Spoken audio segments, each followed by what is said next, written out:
saw that chapter 4, that they were just cursory comments. Ladies and gentlemen, welcome to the meeting of the Coastal Advisory Committee. I'm calling the meeting to order right now at 7 p.m. on November 9th.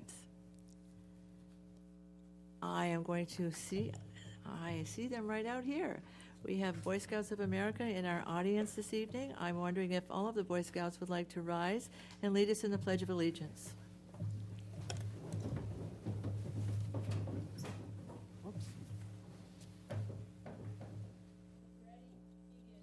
I pledge allegiance to the flag of the United States of America and to the republic for which it stands, one nation, under God, indivisible, with liberty and justice for all.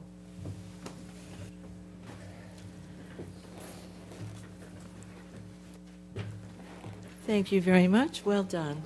Roll call, please. John McMains. Present.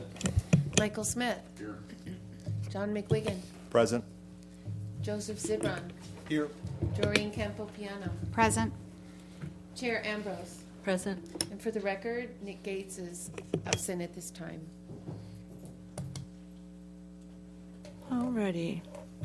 We are going to look at our minutes of October 12th.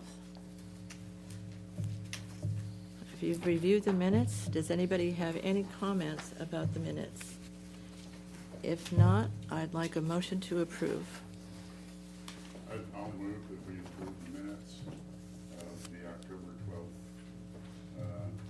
Coastal Advisory Committee meeting. Mic on? I move that we approve the Thursday, October the 12th Coastal Advisory Committee meeting minutes. I second the motion to approve the minutes. All in favor? Aye. Aye. Thank you very much. Let us move along to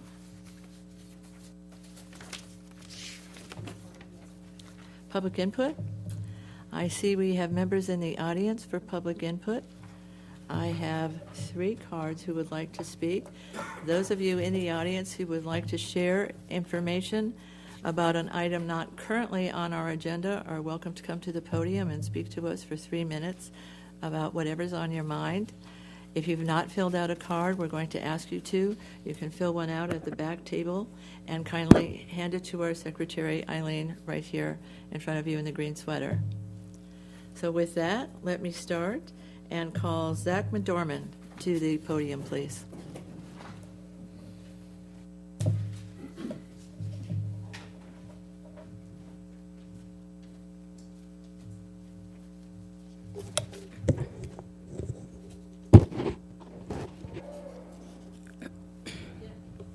Hello, my name is Zach McDormand, and I'm a 12-year-old Boy Scout working on my citizenship and the community merit badge.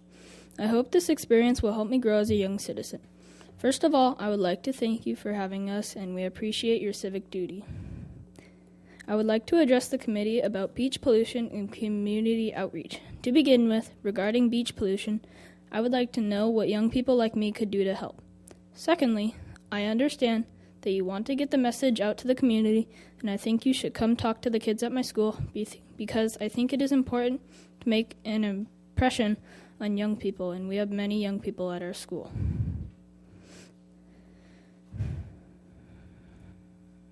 This is important to know about these hazards because we live so close to the beach, and if we are not careful, we can cause damage to our environment without even realizing it. Also, it's important to educate us on this topic because all of us know what pollution is, but most of us do not understand exactly what pollution is doing to our favorite beach. Thank you for your time, and I hope to see you at our school.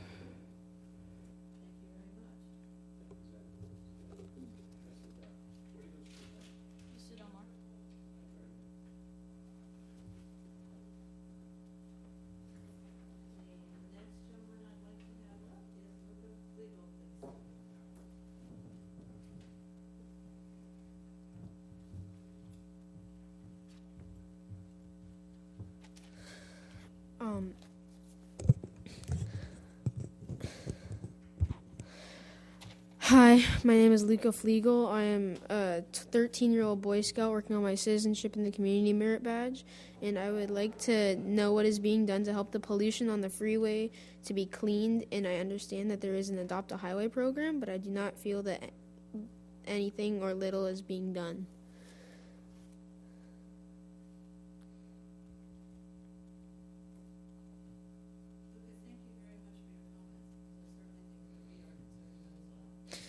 Thank you.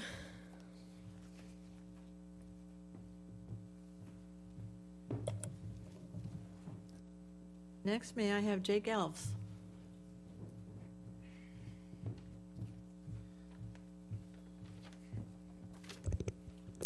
Hello, thank you for having me. I'm a Boy Scout from Troop 737. I'm 13 years old, and I'm working on my citizenship in the Community Merit Badge. I was wondering what the effect of the 241 toll road would have on our oceans because of all the pollution of the runoff that will be coming off from the cars and the freeway, which will eventually be coming onto our coast and into our oceans. And I was just wondering if you talked to the TSA about this matter and what we can do to help stop this and make our beaches not polluted anymore. Jake, what school do you attend? I attend Our Lady of Fatima Academy, just right over there. Okay. I'm going to suggest you and all the other scouts that spoke so far this evening to write a letter to us or to the City Council and address those concerns that way as well. However, we are taking note of your concerns right now and writing them down, and we will pass them forward. But certainly these are all very good questions and things that we're concerned about as well. And I'd also like to advise you that the city has a website on many of these issues, not only with our Clean Ocean program and any bacteriological reports of that nature, but also there's a big section on the latest news that's happening with the toll road. So I would ask you, if you want to fortify some more information for yourselves and others, you may want to consult those as well. But I do encourage you to write letters in, but we will pass your questions forward as well. Thank you. Thank you for As being well, here. there's a plethora of information on the city website with all kinds of documentation about what the city and other groups are doing in an attempt to investigate any impacts that the potential toll roads could have on our community. All right. And I did send a letter to to Representative Daryl Issa about the matter, and he said that he also voiced his opposition about the toll road. His letter is on the website as well. Okay. Great. Thank you. Thank you. Thank you. Our next speaker is John Burek.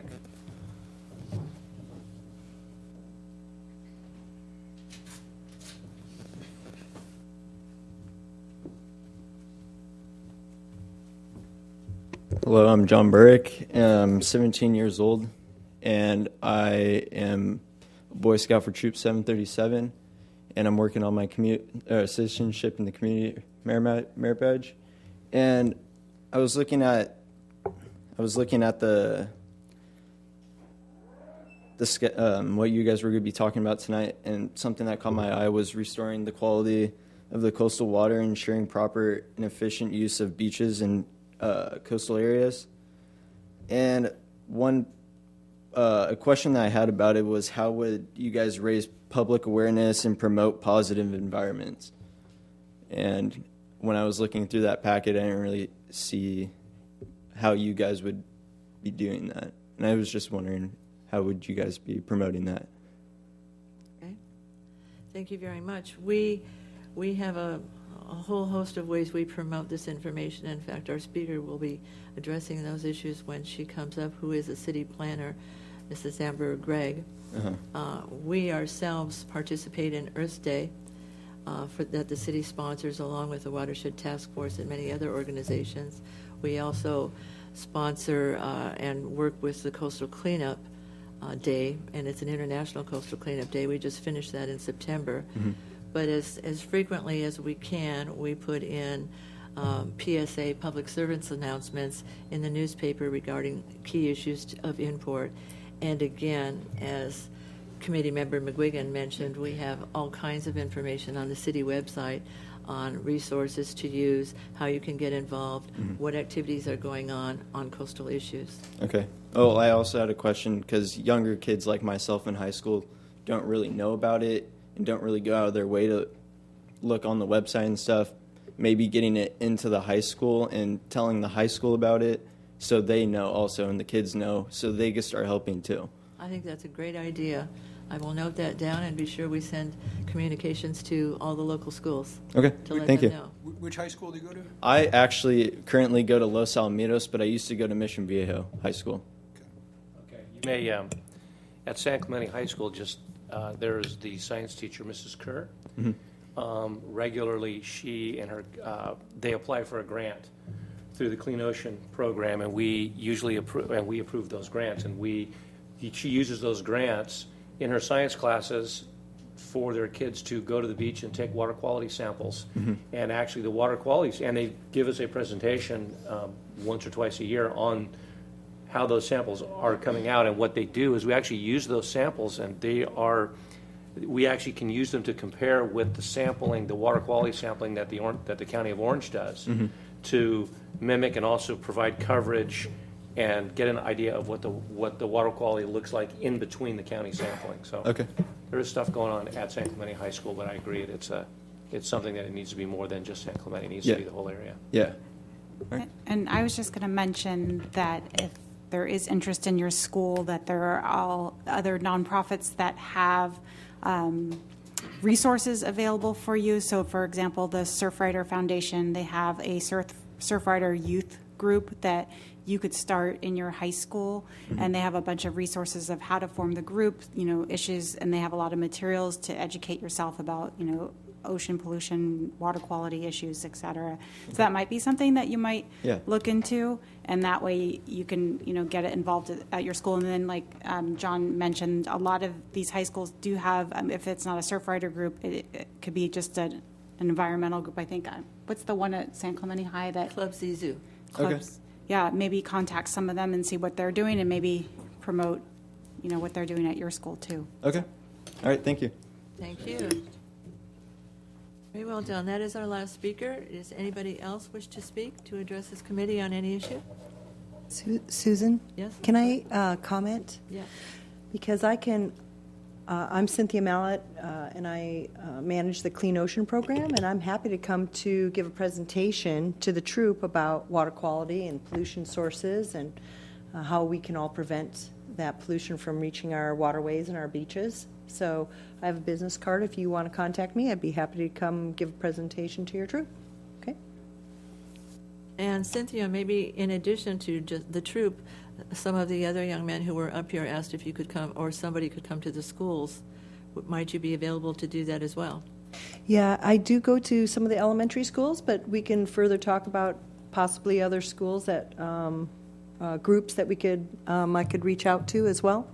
And I can also kind of give a little bit of information on development projects and what they're required to do whenever they develop a new project to prevent pollution from reaching our waterways, which is probably something that toll roads, if that does go through, what they would have to do to prevent any pollution from reaching the waterways, what they would have to build. So I can address those items too. Terrific, Okay? great. So these young men can come up and get a business card, any one of them, correct? Yes. Thank you very much for your presence here tonight and speaking to us. If nobody else is wanting to come and address this group, I will close the public input and move on with our agenda to new business. We are pleased tonight to have our city planner, Amber Gregg, to address us on the issue of our local coastal program sea level rise vulnerability assessment study. And she has an assistant with her, a consultant with her, that she will announce and introduce when the time is right. I'm turning it over right now and welcoming Amber Gregg to our forum here, our meeting, and we should look forward to a good 45 minutes. I'm going to ask you to please hold your questions to the end of the complete presentation. So if you've got questions in mind, jot them down while she's going along, please. Thank you very much. Good evening, Coastal Advisory Committee. My name is Amber Gregg, and I am the city planner for the city. And I just want to thank you very much for allowing us to be here tonight to put on this informational for you as well as for the public. And just so everyone's aware, we are going to be recording this tonight, so that way we can post it to the website should any members of the public want to go back and get this information that we're presenting tonight. So I appreciate you mentioning to holding the questions at the end. That just kind of helps. A lot of times we find that a lot of questions are answered as we get through the presentation, so thank you very much. I normally don't do this, but I was asked by Chair Ambrose to just give you a bit of information about myself and then an update on where we're at with the local coastal program. So as I said, my name's Amber Gregg. I've been with the city for the last 12 years, and I've been the city planner for the last year, and very honored to serve in that position and serve this amazing community. Why I got into this was one question that somebody had asked me, is as in my youth, I would volunteer a lot in my community. And as I went through school, I realized what city planning was and that my volunteerism could be a profession, which I thought was quite amazing. So that's what sparked my interest in how I became a planner. But for the local coastal program, you're going to find out more information about that from our consultants. We actually have two consultants here tonight. The first is Leslie Meyerhoff. She is with Summit Environmental. Leslie's specialty is working with cities that are along the coast, whether it's for development and working with the California Coastal Commission or for developing a local coastal program like we are doing currently in our city. Adjacent to her is Aaron Holloway, and Aaron Holloway is our sea level rise consultant, and they work with a number of communities up and down the coast, including Dana Point. So that's what he's going to be going over tonight. In addition to that, I just wanted to give a little bit of background information on why we're actually here tonight. The local coastal program is an initiative that comes out of the Coastal Act, which was done in the 1970s, and basically that was an effort to preserve our coastlines. And as part of that, individual cities are to come up with their own local coastal program in order to ensure that those resources are protected. So the city did do one previously in the 70s and the 80s, and we are now currently updating it. Our local coastal program is made up of 3 different venues. It's a land use plan and an implementation plan, and those 2 things make up the actual local coastal program. Now, the local coastal program isn't on the agenda tonight, but what is on the agenda is the sea level rise study. So I'm going to go ahead and turn it over to Leslie, who's going to give us a little bit of a background on the local coastal program, and then Aaron will actually lead us in the presentation. So thank you again very much for letting us be here tonight.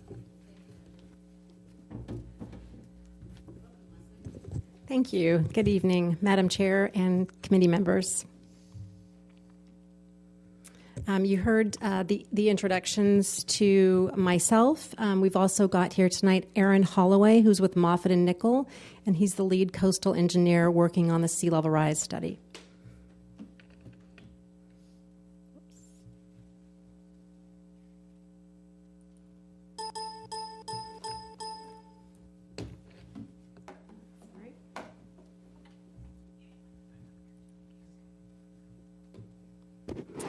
For the agenda tonight, we are going to give just a very high-level overview of the local coastal program land use plan, some of the key issues, and I'll give some more background about what the sea level rise vulnerability study entails. I'll then hand the presentation off to Aaron Holloway, who's going to discuss some of the more technical aspects of the study. He's going to hand the presentation then back off to me, and I'm going to talk about some of the next steps and the schedule going forward. And then we will wrap up our presentation with an opportunity for comments from the committee as well as the public. As Amber mentioned, the local coastal program does consist of 2 documents. The LUP, or the land use plan, which is a policy document, much like the general plan, and then also the implementation plan, which is a set of regulations that are the implementing ordinances to implement the policies of the land use plan. So together, those 2 documents equal the LCP. So you see a lot of acronyms in tonight's presentation, and hopefully this gives you a an understanding of what we're talking about. The city prepared a land use plan amendment, and that was submitted to the Coastal Commission in March of 2016. The land use plan covers the city's coastal zone, which consists of approximately 1,800 acres, or roughly 15% of the city of San Clemente. The Coastal Commission, by their own rules, has 90 days plus 1 year to take a formal action on the city's submittal. So the date on which the Coastal Commission must act is February 11th, 2018. The LUP does remain available for public review on the city's website, and we are currently working towards a December tentative hearing date with the Coastal Commission. This is just a map of the coastal zone. You can see it's generally the area that is west of I-5, south and west. So the key issue areas that were addressed in the LUP amendment include remodels and redevelopment projects, definitions of existing development and new development, visitors serving commercial land uses, preservation of coastal access for the public, the development of overnight accommodations, including low-cost accommodations, the protection of environmentally sensitive habitat areas, or ESHA, and ESHA buffers, protection of public views and other aesthetic resources and scenic viewpoints, and of course, what we're here to talk about tonight, sea level rise, identifying potential vulnerabilities associated with sea level rise, and then adaptation strategies, policies, and planning efforts. Because a portion of this work is funded by the Coastal Commission, we're following their guidance that was issued in 2015. It's a six-step process. The steps have a lot of overlap. So we're currently in steps 1, 2, and 3. Step 1 consists of identifying the ranges of sea level rise scenarios that we're going to study in our analysis. The second step is identifying potential impacts to coastal resources and lands and development along the coast. The third step is assessing the risks to resources and development within the LCP planning area. And then steps 4 through 6 pertain to identification of policies to address sea level rise hazards and risks and reducing those risks. That's the primary goal. And then submitting the policies that have been identified and the adaptation strategies to the Coastal Commission for their review and approval. And then the final phase is really monitoring to see what happens on the ground as we go forward and get closer to some of the sea level rise horizon years. So as an overview, again, the primary goal that we're working towards here is to promote resiliency in the city of San Clemente with respect to sea level rise. We are going to be looking at the risks and the vulnerabilities, the hazards. Things that we'll be looking at include shoreline erosion, both beach erosion and bluff erosion, periodic flooding as it occurs right now and would be worsened under various sea level rise scenarios, and then also inundation of lands due to extreme high tides. As part of our program, we're also going to be considering a number of adaptation strategies, and you'll hear more about those tonight. And then because the climate science itself is an evolving science, there's a lot of new information that continues to be discovered. We will be monitoring, we, the city, along with our neighboring cities, state government, federal government. There's a lot of people who are studying this. So we'll be working with all of those folks to make sure that we're tracking what's happening on the ground in the future. And then one other important thing that we're starting to see are probabilities are being assigned to some of the sea level rise scenarios. So we think that's going to be useful information for planning purposes. So the study will establish basically an environmental baseline of existing conditions in the city, and that'll be our starting point for assessing vulnerabilities, hazards, and risks. The study will include things like the Army Corps 50-year coastal storm damage reduction project that the city has been working on. We will evaluate that as one of the response strategies to sea level rise hazards. And we want to make it clear that the sea level rise study that we're undertaking right now is the first of probably what will be multiple iterations in the future, because as we are aware, it is an emerging science, and so as new projections come out, new data, new understandings about what the dynamics are, those pieces of information will be reviewed and considered, and then a determination made as to whether they have an impact on San Clemente and whether policies and programs in place need to be revisited. Currently, the best available science, according to the Coastal Commission, is the National Research Council data, NRC 2012 data, and so that is what we are relying upon for the purposes of our study.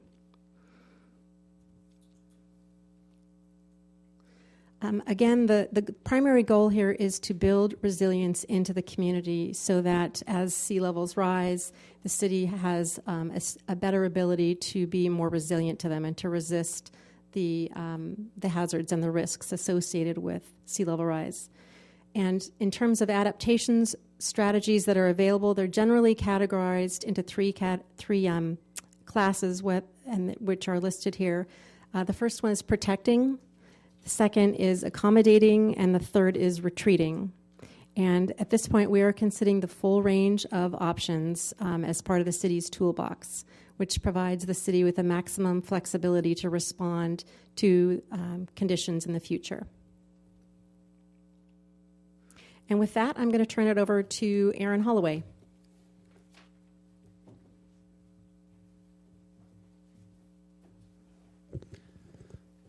Good evening, Committee Chair Ambrose and committee members. My name is Aaron Holloway. As Leslie has said, I'm with Moffitt Nickel. I'm a coastal engineer with about 12 years experience, and I've been dealing with a lot of the sea level rise, coastal hazard topics a lot in the last 5 to 6 on just about every project, every plan, every community we work in is grappling with a lot of these same issues and challenges. So I'm going to go ahead and talk about some of the coastal hazards and how they're going to be included in our analysis and how these coastal hazards will be affected by sea level rise. This portion of the LCP update is funded by a Coastal Commission grant. It's meant to inform the local coastal program and the implementation plan. One of the key differences of the last local coastal program and this one is the inclusion of sea level rise, how those are going to affect coastal hazards and how that's going to change over the course of time when this LCP would be implemented and enforced. The general scope is a 3-step process. We're going to identify the coastal hazards for each sea level rise scenario, overlay the hazards with the coastal resources, and identify which resources are vulnerable and approximately what threshold they're vulnerable. This slide illustrates some of the key questions we intend to summarize in a vulnerability assessment. What are the hazards associated with sea level rise for San Clemente? We're going to look at waves, erosion, flooding, as Leslie had mentioned. What magnitudes of sea level rise matter for San Clemente? And according to the recent best available science, when are those amounts of sea level rise projected to occur? Third question is what resources are at risk? And then, when is it going to happen? So this slide summarizes some of the existing coastal hazards. A few of the photos are recent from January 2017, showing erosion at North Beach and undermining of the restroom there. Wave action during El Nino years in the 80s, and even this photo here from 2010 illustrates how big some of the waves can get during these stormy conditions. Some of the existing efforts to combat these hazards are the Army Corps of Engineers long-term beach fill project and also the city conducting its own opportunistic beach fill efforts. These are some good photos that show some of the 1983 storm damage with waves cresting up and into the pier. On the top right there, you'll see damage to the pier near the base. And if you look really closely, you'll see a hang glider or paraglider shooting the gap in the pier, which is pretty amazing. And then, of course, the marine safety building, which is also out kind of in the prime wave action erosion zone and has experienced damage historically as well. So an overview of the hazards. At the top of the list is beach erosion. Beach erosion, we expect it's certainly going to be affected by sea level rise, and it's going to impact the beach that is very valuable to the community. It impacts just a lot of the lateral access, the restrooms, amenities, and recreation opportunities. Wave action, which doesn't necessarily occur all the time, but can damage structures and increase erosion as well. Flooding can occur in localized areas, either low lying or when the storm drain system is backed up due to sea level rise. And then bluff erosion. Today there's a lot of development, particularly the railroads between the bluff and the active coastal zone, but far out in the future with large amounts of sea level rise, bluff erosion could come into play, and it would result in significant impacts to development. So the beach erosion is a key topic, and it occurs in many different causes that can affect beach erosion. Chronic erosion can occur during nice sunny weather conditions, and an example of that is the lack of sediment entering the system. Like the drought we've had, there hasn't been a whole lot of big floods from San Juan Creek that discharge all this sediment to the coastal zone, which makes its way down coast and helps maintain sandy beaches in San Clemente. So without this drought and combined with a lot of the development in that watershed, it's predicted that sediment yield from San Juan Creek is going to be less and less into the future, and is probably not going to be sufficient to sustain the beaches that have been here in the past. Seasonal erosion occurs just from winter to summer months. In winter months, there's larger waves that strip the sand offshore, and in summer months, the beaches, calmer waves bring the sand back. Sea level rise is also going to work towards eroding that beach. As sea levels rise, the wave action is going to be acting higher up on the beach. It's going to push sand not only higher but also landward. So that's some of the graphic at the bottom depicts some of the impact of sea level rise and how that can affect the submerged land, the intertidal zone, and the dry beach. Throughout most of the city today, the beach is already relatively narrow. So with a little bit of sea level rise and some storms on top, that recreational beach area is going to be squeezed more and more. So with just not a whole lot of sea level rise, there's that coastal resource that the beach provides is going to be significantly vulnerable. And then with advanced sea level rise, it could be up against that railroad or development, whatever, depending on what happens with that, kind of how the adaptation occurs in the future. So wave action, this is kind of in that erosion zone as sea level rise and other forces act to push this active shoreline landward, then that brings the wave action and wave impact, wave attack, all that hazard becomes further landward as well. It's threatening the marine safety building, the pier, and some other restroom facilities. And flooding is expected to get worse as well with low-lying areas like behind the pier or other, some of the canyon flooding or other storm drain systems that outlet onto the beach today. As that beach rises in elevation because the sand is pushed higher, or just water levels alone back up the storm drain system could result in some localized flooding. And then bluff erosion. As I mentioned earlier, bluff erosion, there's a lot that has to happen for the coast to get to the bluffs, but depending on how future adaptation is implemented and how fast sea levels rise and how effective some of the beach nourishment efforts are, eventually if those aren't adequate to keep the coastal hazards away from the bluffs and the bluffs become into play, then there's the risk of kind of this episodic bluff erosion during some of these big winter wave events, undermining some of the development that's out there now. So we're going to select 3 different sea level rise scenarios to carry through the analysis. After looking at some of the sea level rise and how the impacts are going to occur, we've selected a couple different scenarios. One is when is sea level rise going to significantly impact public recreation, some of the beach amenities and access? And we think that's going to occur with roughly 0 to 2 feet of sea level rise. And then the next scenario would be, okay, when does sea level rise occur to where the beach is essentially gone up to the railroad alignment? That could occur depending on where you are in the city with roughly 1 to 3 feet of sea level rise. And then we'll also look at a high sea level rise scenario in the 5-foot range. This map is a little hard to read, but this kind of illustrates the coastal resources we're going to consider in the vulnerability assessment.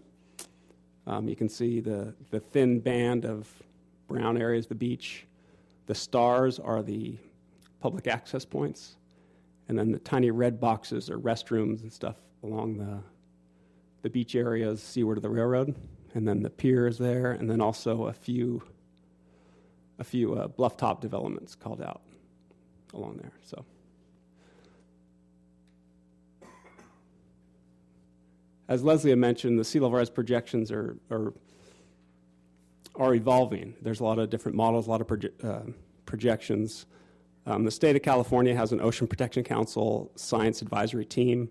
They just released a report in 2017 that hasn't been adopted yet by the Coastal Commission as the new best available, but most people expect it will be sometime soon. So the 3 scenarios we looked at or discussed previously was roughly 1 foot, so we're going to look at 0.8 feet and use that as like a representative sea level rise amount for the mid-century 2050 time horizon. And 1 meter or 3.3 feet would be roughly the end of century projected sea level rise amount. And depending on what happens in the future, some of the projections say that it's possible that sea level rise could be 5 feet or even higher by 2100. So we'll look at that high scenario to say, if sea level rise is really on that accelerated curve, what would that look like? So again, to summarize, we'll be looking at those different sea level rise. We'll be evaluating the potential effect on the hazards. So we'll come up with maps for each of these scenarios and what does the flooding look like, what does the erosion look like, and then look at the potential effects on the coastal resources at each time horizon. And then identify, at what point in time, what amount of sea level rise are some of these assets vulnerable, and then use that to inform what adaptation policies can be included in the local coastal program. And now I'll turn it back over to Leslie to finish it up.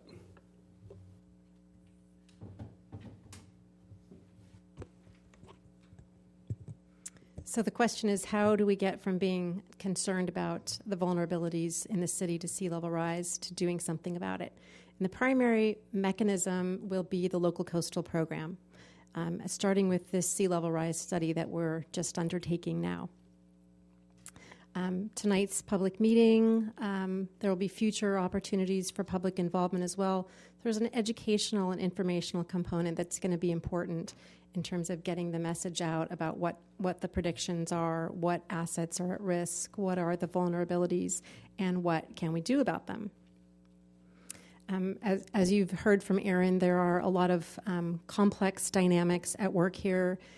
We are, beginning to get more of a handle on what the vulnerabilities are and what the variables are at risk, and so we will be working over the next really year to 15 months on this study as we go from the start to the finish of the study. And specifically, the horizon year that we're going to be looking at in this first iteration is the same horizon year that the general plan and the climate action plan and the land use plan look at, which is basically a 2040 horizon. So we've heard about the predictions to 2100, and we'll definitely be looking at those. But in terms of our policy development, our adaptation strategies, and our planning, we're going to be looking at more of a near-term and mid-term timeline. We're going to, as Aaron noted, identify what's at risk and what sea level rise scenario, because one of the, nuances of climate science is that we've right now got these predictions and we say they are going to occur in a certain year. Well, that year is really not that specific. And so we're going to be focusing more on what happens with a foot of sea level rise or 2 feet rather than a specific year. We're going to work with the city to prioritize what's important to the city, what will help the city implement its long-term vision and goals for itself. And again, monitoring and revisiting the study is going to be very important going forward. San Clemente is not the only city doing this kind of work. There are cities up and down the state of California who are all doing this also, all funded by Coastal Commission grants, including Dana Point to the north and Camp Pendleton to the south and the city of Oceanside to the south. All of those folks have key people that we're working with who are managing their own sea level rise vulnerability assessments. They were all informed of tonight's public meeting. We'll keep them in the loop and share data as we generate it, and we're asking them to do the same. And just another note on that, each city has its own unique local on-the-ground conditions, beach topography, sediment loads, et cetera. So what may work in one city may not necessarily work in another. So you're going to see probably a range of responses in local jurisdictions as well as Camp Pendleton. In terms of what the options are to adapt to sea level rise, some of them are listed here. Beach nourishment, obviously that's something the city has experience with and is looking towards as one of the solutions long term. Of course, seawalls and other shoreline protective devices are an option under the Coastal Act. There's also an emerging trend called living shorelines, which are solutions that are intended to replicate nature. So things like beach sand dunes that used to be on a lot of our beaches that are vegetated. Sometimes they have rocks. Sometimes they're just purely sand. There's also things to consider like offshore reefs. I know there's a number of those offshore already within the city. And with living shorelines, what you're looking for are co-benefits. So not only sand retention benefits, but also recreation and habitat benefits. Other options to adapt include elevating structures or rebuilding them at the end of their economic life at higher elevations, and then planned or managed retreat. The adaptation strategies all come with a price tag, and so the benefit and cost analysis is going to be a very important consideration because we're talking about investments of public funds down the road. So benefit cost ratio would be something that would be an important analytical tool for this city ultimately when we get to that point, which is a little ways off right now since we're just starting the effort. The other key question is how will these adaptation strategies be paid for? In terms of next steps, once Aaron and his team are done with their draft sea level rise study and vulnerability assessment, we will utilize that to develop draft policies and adaptation strategies that will be embedded within the land use plan, probably most likely as a future land use plan amendment. Again, the economic and fiscal impact analysis is going to be another key task.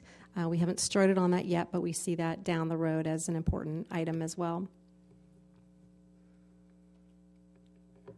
Looking forward, we are just starting the sea level rise study. We just kicked it off within the last couple of months. We've got about 15 months in total left worth of work, with everything being wrapped up by February 2019 when the grant terminates. And so with tonight's public meeting, we're expecting to have a second public meeting probably in winter or spring upon release of the draft sea level rise study. We'll definitely keep you informed on the progress of that. We'll have another public meeting to take input on the conclusions of the draft report. Also, next month, we're going to begin working on the implementation plan. Again, that's the regulations that are a companion document to the LUP policies. And then February, just as a reminder, that's kind of our finish line for the land use plan amendment that has already been submitted to Coastal. With that, I'm going to turn it back over to Amber Gregg.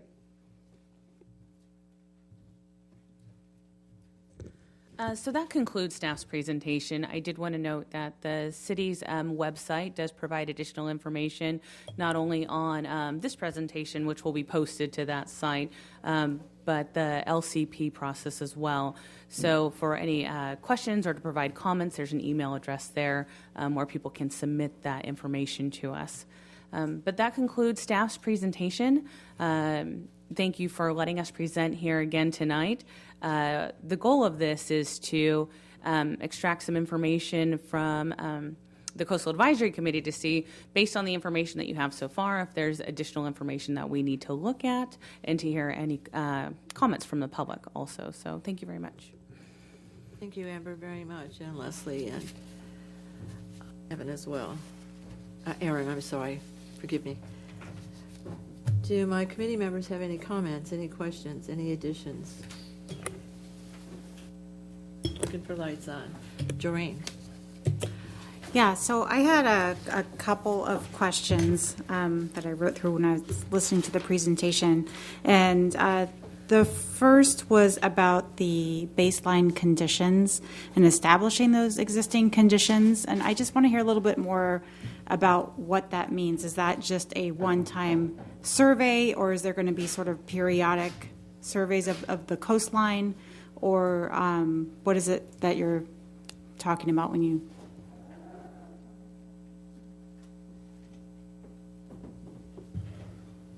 Yeah, by baseline conditions, we mean inventory of coastal resources as they stand today, where are all the access points, the restrooms, important habitat, other development.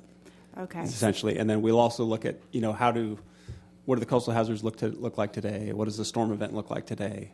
And which of those facilities are impacted or vulnerable? Okay. So and then how those vulnerabilities change. So it's not necessarily a survey or new field work or anything like that. Okay, so there's not going to be any transects of shoreline, and tracking over time of how those are changing? No, nothing measured, no, that I know of. The other thing I just wanted to ask about was, I know you talked about impacts to recreation, and I know because of our community is a big surfing community, is there going to be a specific section on impacts to surfing and really addressing wave quality? That's a good question. We're going to do our best to use existing information and some of the hazard maps that have been prepared by the USGS as part of their kind of sea level rise information package they've released. There hasn't been a lot of studies about the effect of sea level rise on surfing because it's so site specific, but I think that is certainly something to account for. I think it is a huge tourism draw, I know, for the city, and I know it's a big part of the community is the surfing resources. So I'm an avid surfer myself. I wish I surfed San Clemente more, but I live in Long Beach, so I occasionally get down to Trestles, but nowhere else. And I know the pier is really important. I know T Street, and I know some other local areas are incredibly valuable to the community. So I think we'll include those as we write up kind of the many uses for the beach and how sea level rise would affect that. So I would think as part of when people from the public review it, they'd be really interested in specifically looking at the beaches they frequent and what sort of impacts you might expect there. So. Okay. I'll keep note of that. Thank you. As a point of public information, will you please identify USGS to our members of the audience? Yeah, the United States Geological Survey. They've recently released a whole bunch of data on sea level rise and coastal hazards, and that's what will be used in this study to prepare the maps and that information. And so if we wanted to access any of that information, how do you recommend we do so? Maybe it'd be good to put a link on the city's website. I can work with Amber on that, and all the data is publicly available. Great. So it is a good resource for the public, yeah. Thank you. And that would be available then to the public as well? Yes. Yeah. Thank you very much. Yeah. Just got one quick question. I actually had two questions, but Joreen took one of my questions about the surf wave quality. Sorry. In this committee working the sand beach nourishment piece of it, it was something that continually came up from the community, the idea of consistency of the quality of waves. So I'm glad she brought that up, but I appreciate you guys coming in to take the time, and it seems like you're doing a real good job with the work that's in front of you. the main question I had is that it seems like as part of this assessment, what we're doing is we're settling on adaptation strategies, right, in order to counteract what we are potentially expecting from sea level rise. My question is, are these going to be recommendations, these adaptation strategies, or are these going to be binding, meaning the city's going to be committed to implementing them as part of the broader permitting process? Is the California Coastal Commission saying, basically, we want to see in these plans you making a commitment to these strategies, and as a result, we'll support your local permitting, your local coastal plan? Yeah, I'm going to let Leslie answer that one, but I think it's not an easy answer. Of course, it could be a whole range of things, projects, policies. That is a really good question. Right now, the answer, if you ask that of a coastal commissioner or coastal staff person, they would say that they're leaving it to the local jurisdictions to develop their own adaptation strategies. There are a relatively finite number of options on the table. At this point, we're recommending keeping them all in the toolbox to preserve as much flexibility for the city, depending on what happens on the ground observations. So, and your question about the transects, I think, is a really good one. I do a lot of work in San Diego County, and there's a regional shoreline monitoring program that they do transects in all city beaches in May and October of every year, and they've got 20 years of data, so they know what is happening with the beaches. And I know that there's been some of that more piecemeal in Orange County, but it's certainly something that we could look at, and it's going to be really helpful in the future for monitoring for sea level rises to see what happens to the beach profile for sure. Thank you. Committee Member McGuigan. Yeah, I have a couple of quick questions.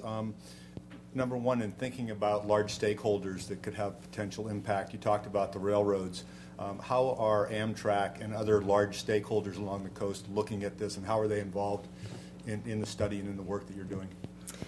That's a very good question. We have reached out to OCTA. We are in the process of trying to schedule a meeting with them to find out what they are doing with respect to their own facilities. Obviously, that is beyond the city's purview to manage or control the railroad and the revetment there. So we're trying to work collaboratively with them going forward because they've got infrastructure on your beach. Second question is, as a result of the study that we're doing, are we taking a look at the increasing storm strengths? Harvey and Irma were two fine examples of climate change having a large impact on the strength of storms. We talk about the storms having impact during the winter season. How are we going to model that into potential impacts? That's another good question. I'm going to actually have Aaron answer that question. Yeah, so the future impact of storms is somewhat accounted for in the USGS modeling. They looked at a lot of the different large-scale climate patterns and came up with this forecast wave climate over. I think they have forecasted, like say 100 years or something like that. So it does take into account kind of not only the changing water levels, what that does, but also the different dynamics with the storms and how they're generated. So there should be some of that accounted for. Yeah. And my last question is a San Clemente resident myself. Is San Onofre in the San Clemente coastal zone? San Onofre State Beach, I assume. Yeah, no, that's outside the coastal zone. I think the coastal zone officially ends right near Cotton's, I guess, right at that. Yeah. So. It's Carl's Jr. Yeah. Right. That's right. Technically, it's within the distance, though. Yeah. So it's outside of the border, but it's in the zone. But I guess I understand it as a really valuable resource, I'm sure, for a lot of the community members. But I think a lot of the results you'll see at some of the city beaches will be similar there, with similar impacts about loss of sand and what is adapted or how is it adapted in the future, and what impact does that have on the wave environment. Yeah. Aaron, do you know if, are you working with Sandag to find out if they're doing something similar? So that when you get to San Onofre, et cetera, in San Diego County, will there be collaborative information? Yeah, we do a lot of work with Sandag. I'm not personally familiar with what they're pursuing at the moment, but I know we have done a sea level rise study for them, as well as some beach nourishment efforts in the past.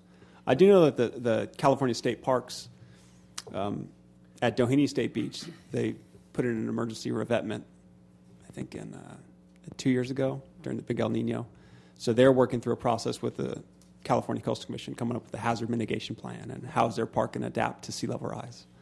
And as I understand it, San Onofre has a similar project that's in the work by state parks. So state parks is another key stakeholder, like the railroad, that they're kind of manage the land. That's a valuable resource to the community. So how they're adapting and dealing with sea level rise will also be Well, that's really why addressed. I asked that question, Yeah. because State Parks is in San Clemente. Yeah. Okay, great.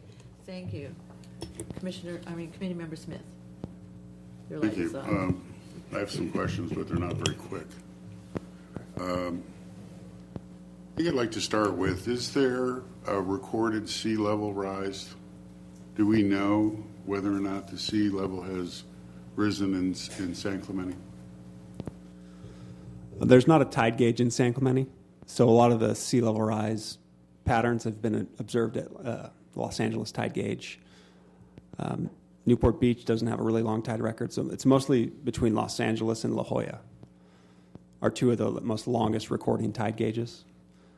At Los Angeles, I believe sea level rise over the last century was about 8 inches. But all the science studies are projecting that's going to accelerate, of course. So that's what those projections are what's driving some of the scenarios we're going to be looking at. So if I follow your answer, you said the sea level rise has been 8 inches. Yeah, 8 inches over the last century. Yeah. Over the last century? Yeah. Not recently. Right. Well, sea level rise recently is largely, affected by also different climate cycles. Like El Nino, for example, the tides were 6 to 8 inches higher than predicted because of that effect. So that kind of thing, it comes and goes. So the 8 inches takes all the kind of short-term oscillations out and looks it over like a longer time period. I was under the impression that sea rise rising was due to climate change, due to the Arctic ice flows melting. Is that your opinion? So a lot of this report I mentioned earlier does a pretty good job of summarizing climate science and the projections along the California coast. But there's global factors and then regional factors. Along the California coast, at least in Southern California, the global factors are really what's going to be controlling the future rise. That's driven by warming oceans, and as water warms, it's going to expand. So there's an expanding water column. And then also contributions from glaciers and ice sheets, as you mentioned. Those are the two main global factors. Local factors are more tectonic uplift or subsidence, which are probably, to my understanding, a lot smaller, probably in the San Clemente area, than what's going to happen globally. All right, so you've talked a lot about reactive solutions to this. What about proactive solutions? What about stopping global warming? What about stopping the sea level raising and looking at a more holistic approach than reactionary? Is there a future for us to turn this around? That same report I mentioned earlier has a couple. Part of the uncertainty in projections is what are the future greenhouse gas emissions going to look like. So this report looks at if we continue kind of on the status quo, the emissions continue as they are today, if they're curbed slightly or if they're curbed significantly. So if they are curbed significantly, like the Paris Climate Accord, then sea level rise is drastically reduced. It could be, it's not in the 3 to 6 range by 2100. It's more in the 1 to 3 foot range, which is obviously much more manageable. So that's to my understanding the basic, So proactive you're method is to looking at it curb as- greenhouse gas emissions, and therefore sea level rise won't happen as fast or as high. You're looking at it as a status quo, which is, progressively getting worse. So my last question is, the sand problem in our beaches is really critical. And San Clemente did an experiment that cost, I believe, $600,000 in sand replenishment at a couple of the beaches. And most of it was washed away in the winter storm. But what do you see as the future of sand replenishment? Is that part of a solution, or do you think that in the long run that's not going to be a fix? Yeah, the beach nourishment is really effective, but it's not permanent, and it can wash away. And depending on the scale, it can wash away quickly. So a program like the Core, where they're talking about, not 15,000 cubic yards, they're talking about 250,000 cubic yards at 6-year intervals, really has the potential to be, a significant effect on the city beaches. But, some of the localized nourishment projects, they're just not on the scale such that it's noticeable. When that material gets washed away, it's still in the coastal zone, but there's not enough of it to where it's going to wash back up and you're going to notice it. By the time it's pulled off the beach, it's spread around so thin that, it's still in the coastal zone. It's just not enough to notice. So it takes a project like what the Corps is considering to really be an effective measure and lasting measure. Thanks. Okay, well, Committee member McQueen? Well, you guys did a good job because you basically took all my questions away from me. It's great. So I promise I'll stay away from any of the geopolitical discussions. And the next time I'll get you, we'll make sure that we have a longer mic so you don't have to basically get on your hands and knees to talk. I'm used to that. Sand replenishment, some of this stuff, I only had one technical question and I wanted to note that your time frame for sea level rise, it's interesting that 2050 it's 0.8 feet. By 2100, it's 3.3 feet, and why is that delta so great between? It just seems like it's going to. Yeah, that's near field. That's sort of what the projections are. Seems like it's going to go up much faster than longer term, and I was just kind of curious why it. Why? Yeah, I don't have a graph in front of me to show you, but the projections are pretty close together for the 2050 time horizon. They're all kind of clustered around 1 foot, depending on what the emissions are. It's after 2050 where the uncertainty really widens out. And yeah, I didn't do a really good job of explaining the time horizons. Leslie hinted at it when she spoke at the end about how it's important not to get hung up on the years because those keep changing with every study. I'm not really but, that. Quite frankly, I see this and I know that you've got to base it on whatever data set that you're going to base it on, and it's going to be conservative, and whether or not it's true, that's a discussion for burning wood around the fire. I'm more my focus is more near field about what we're going to do about our beaches and what are we going to do about sand replenishment, what will work, what won't work, and I think that's why the sea level rise. This is great, and thank you for you guys for bringing this and then presenting this. But the entire council for the past several years. That's like probably the number one topic that people talk to us about, either in a positive way or in a not so positive way, is what are we doing? What can we do to protect our beaches? Because collectively, the joke was, well, without our beaches, without the beach and pier, San Clemente becomes Hemet. That was kind of a joke, and it was to illustrate, not to impugn Hemet, but to point out the fact that with our beaches and pier are what make this such a jewel. Yeah.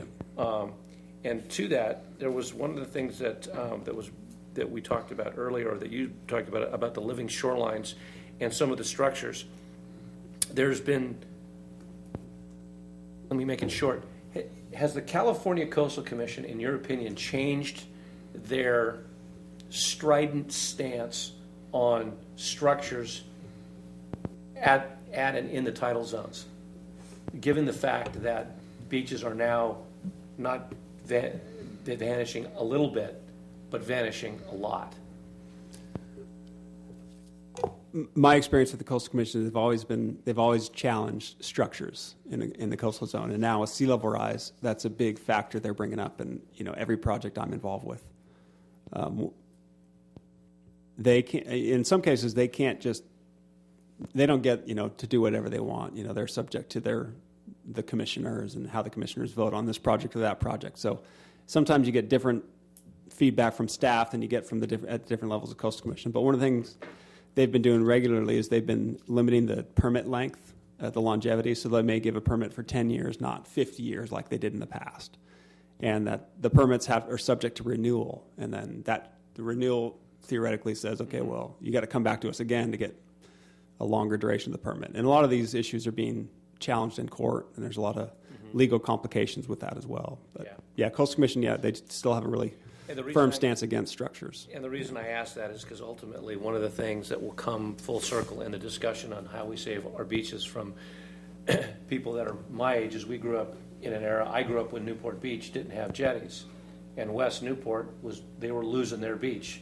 West Newport, they wound up putting in the groins from basically just, whatever it's 18th Street on, up that way, and now they've got more beach than they can shake a stick at. Granted, Big Corona lost their beach as a result, and I know the Coastal Commission historically has really not wanted anybody to build anything, but at the end of the day, we're going to have to do something, because I don't think not having a beach is an option. I'll just add to what Aaron has said. In the 2015 guidance document that the Coastal Commission issued on sea level rise, they have a whole appendix on preferred strategies for adaptation. And within that, they've got everything from what they call green to gray, so seawalls to beach nourishment and everything in between. And I would say there's really kind of an emerging trend at the Coastal Commission staff level, commissioners, and some of the other executive leaders there, that the choice isn't necessarily sand or seawalls. It can be other things too, like living shorelines, dune systems and reef systems, and even groin fields like you have at Newport. City of Imperial Beach is considering that right now. There is a growing recognition that the beaches in California are such a huge economic driver that it is important to protect them. And one of the main reasons that the Coastal Act was initially adopted was because people love the beach. Californians love the beach. People come from all over the world to come to the beach. And so I think there's a little more of an understanding and there's still some reluctance, certainly among some people, but I think there's kind of a growing openness to let's consider all the options. We don't need to necessarily rule anything out. Let's leave it to the local jurisdictions to figure out what works best for them, helps implement their vision, and can gain their support, political and otherwise. Okay. What was the name of that report you just cited, please? It was the 2015 Coastal Commission Sea Level Rise Guidance Document, and that's on the Coastal Commission website. And yes, we can send a link to Cynthia, and wonderful. She can distribute that as well if you'd like. Great, thank you very much. My pleasure. Any other questions? Yes. Yeah, I just had a follow-up to what we were talking about with these living shorelines. So one question that I had, and just in my experience with these things, just mitigation reefs and whatnot that you're building offshore, these things usually take a long time to permit and put in place and whatnot, and it usually starts off with some sort of demonstration project. So do you know, is the state considering, or any cities considering, any kind of demonstration project of these living shorelines so that we could see whether they're beneficial or how beneficial? Yep, there's one that I'm aware of right now. It's in the city of Encinitas. It's along a stretch of Cardiff by the San Alejo Lagoon, where there's the Chart House, and there's a couple of other restaurants. That is partially funded by the Coastal Commission and the Coastal Conservancy, and it's considered a living shoreline project, and it is a pilot project. They're going to observe it and see how it performs. And there's a couple of others in the works. Solana Beach studied one a few years back, also an Army Corps project. It was an offshore reef. It was going to be designed with rock so that it could retain sand, because one of you folks asked about, beach nourishment, is that really the best thing? It is a very good solution. That's what, in my experience, most cities are kind of defaulting to now, is beach nourishment. And if you have some kind of structure that can retain the sand, it improves the performance of the beach fill. So it sticks around longer and saves you money over time. And I totally get the sensitivity to structures and the unwanted effects of those. And so you have to address that as well. But I think we're all looking at such radical conditions in the future along the beaches that we're kind of thinking, okay, we need to be creative and we need to keep all options on the table for now and see what works. Pilot projects, see what other local jurisdictions are doing, see what you can get funded, and try things out. I hope that answered your question. Any other questions from committee members? Committee Member Smith. Yeah, the question I have is the Register this week had an article about beaches in California in general, and it appears that sand loss on the beaches is pretty much endemic throughout the state and maybe throughout the country. Is that true? Are we losing sand everywhere? And if so, are we also losing it worldwide? What is the overview of this sand loss problem? I'm going to have to default to the coastal engineer on that question, but each littoral cell has different qualities. So some may be in a sediment deficit condition.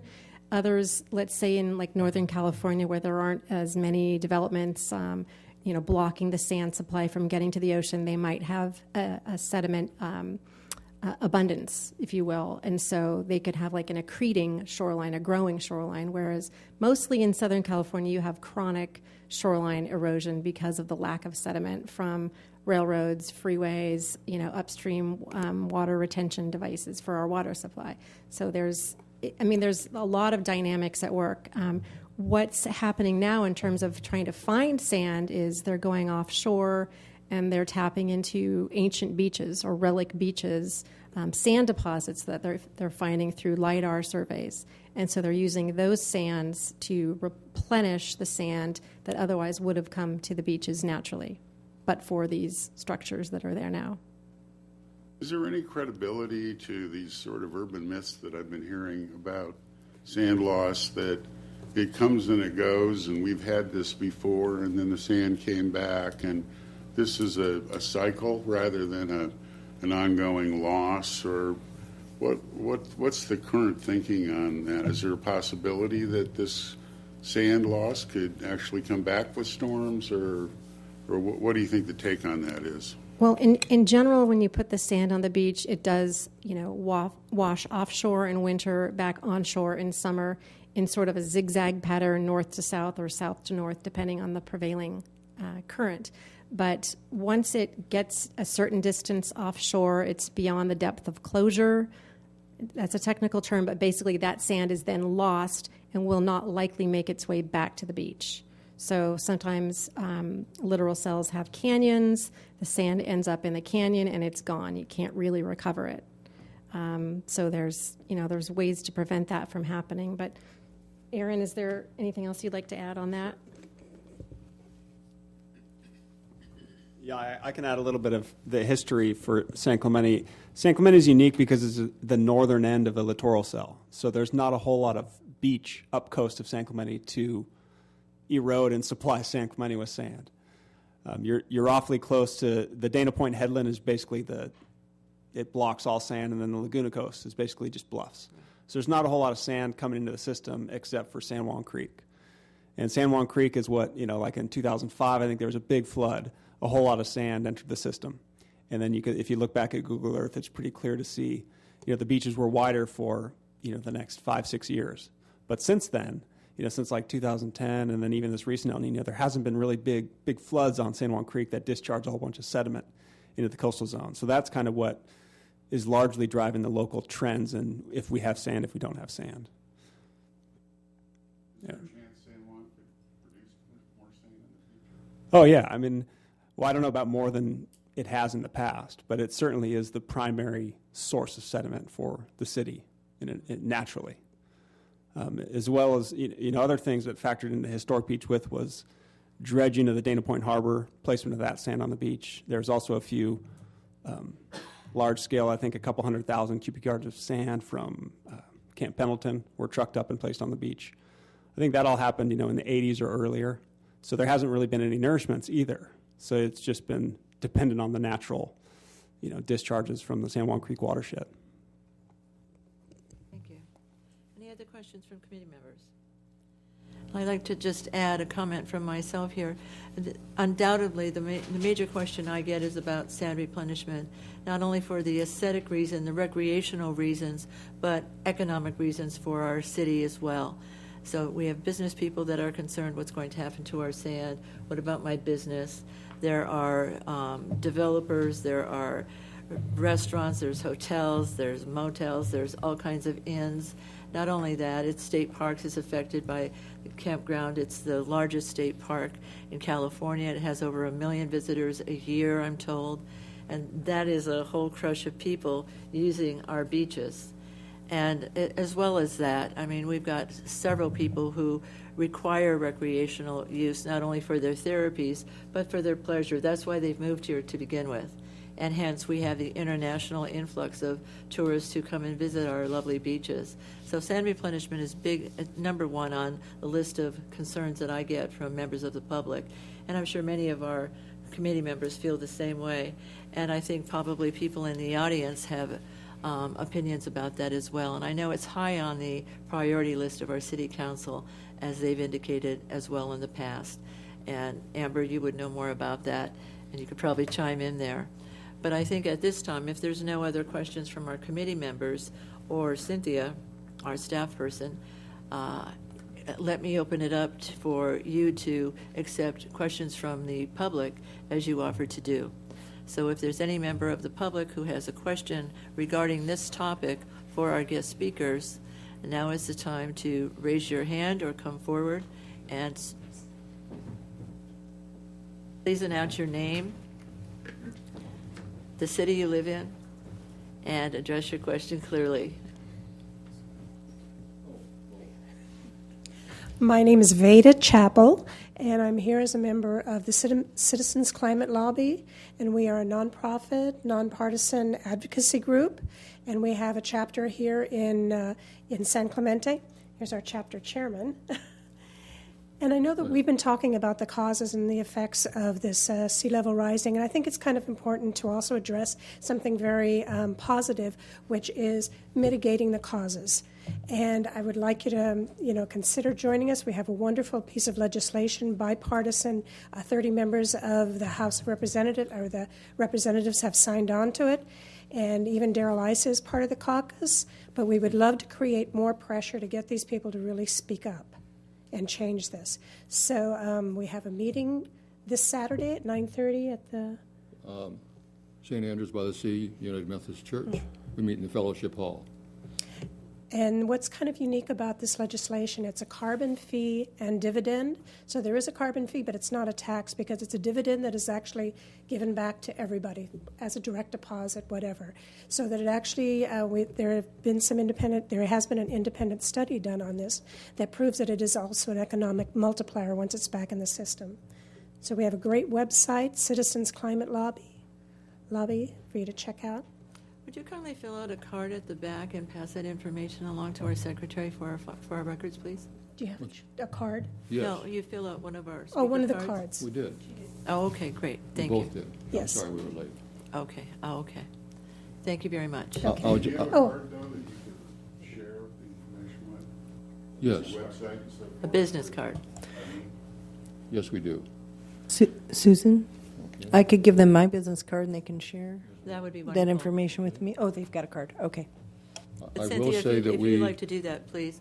Our staff facilitator, Cynthia Mallett, also has a business card if you'd like to take her information. Our real goal is to give individuals the political will to do something about climate change. And so we're very open to anything that can be done to help out. We're not very narrow-minded. We listen to all comers and so forth. And it's actually 60 people who are in this caucus. 30 are Republicans, 30 are Democrats. Okay. And it is bipartisan. If a Democrat wants to join the caucus, they got to find a Republican and drag him in with them. Okay, And we great. now have 4 Republicans in the state who have joined. And that's Ed Royce, Congressman Knight, as you already mentioned, Darrell Issa, Mimi Walters. and Mimi Walters has just joined. Great. So, great group, and thank you very much. Great what you're doing. We really appreciate hearing you tonight. We came more out of curiosity to see what's going on, and looks like you're a really active group. So, thank you very much for your time. Well, thank you for coming and sharing your point of view.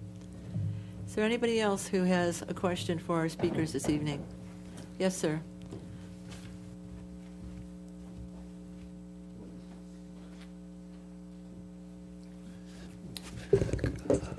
Good evening. My name is Steve Rose. I'm the president of the Shore Cliffs Beach Club Association. As you know, we got a nice little beach club right there on the beach, and we also are concerned with the loss of sand and erosion and rising water. We're currently preparing for the winter storms and high tides that come up, and and we've lost a lot of sand this year. So I like Amber, haven't met Amber yet, but being creative with some kind of a seawall, because we needed to do something, and we may probably have to move more forward than you do. And so maybe we could work with the city, if there is a prototype that we could get through the city to build a seawall in a timely manner, because we do have a structure right there that's very important to us, and to reestablish our beach, but also to preserve the building that we have there. That's just one comment. Another one is I noticed on the coastal resources map that Poche access is not mentioned, and that is your most northern public beach access to our public beaches. So I think that should be included. And what's going to happen to Poche Pond and Poche Creek as the water rises, as salt water goes up the creek, and our water plant that's there that's cleans the water. It doesn't like salt water. What's going to happen to that? So I think Poche access should also be included in the study. Would our speakers like to address that last comment?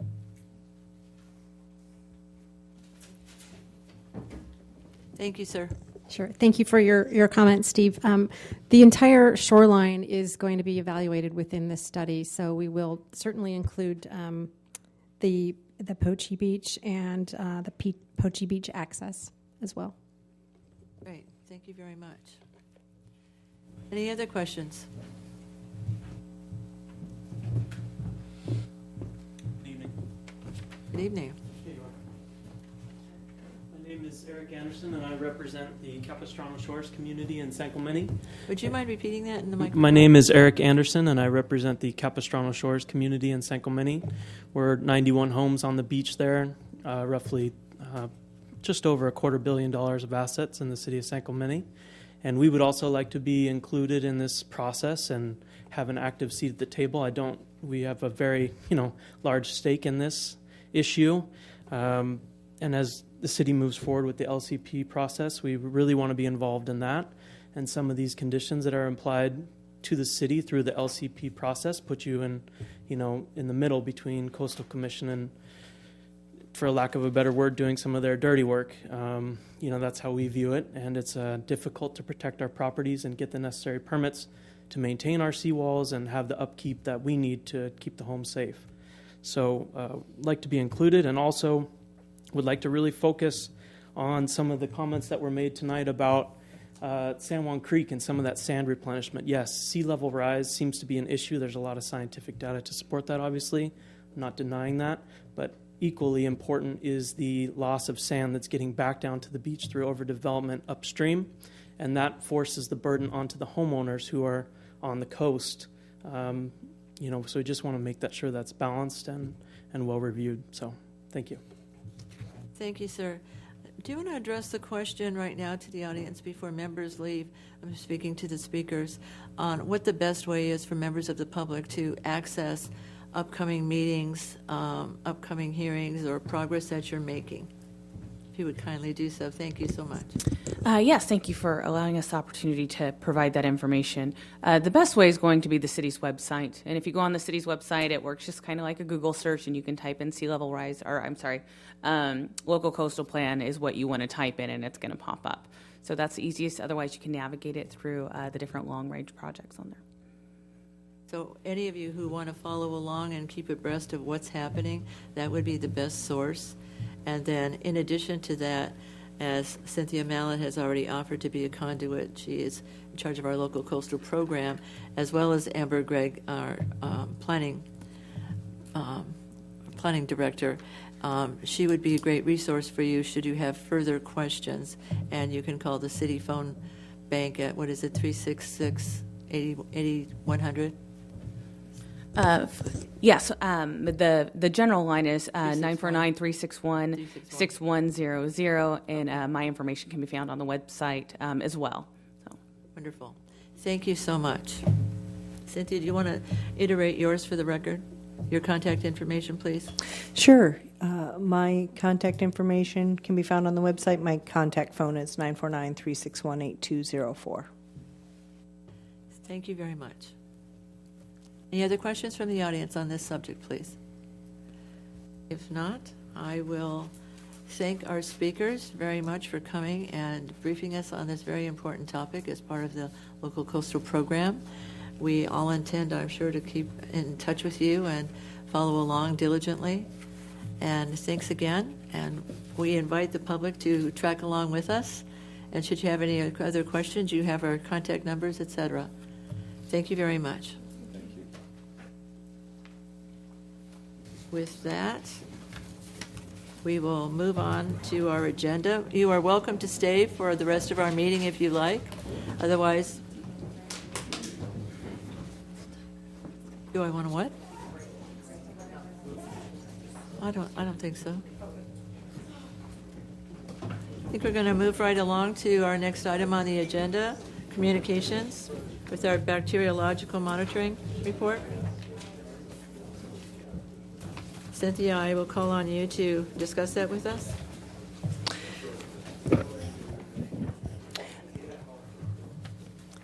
I'll give you about 60 seconds till the room clears out.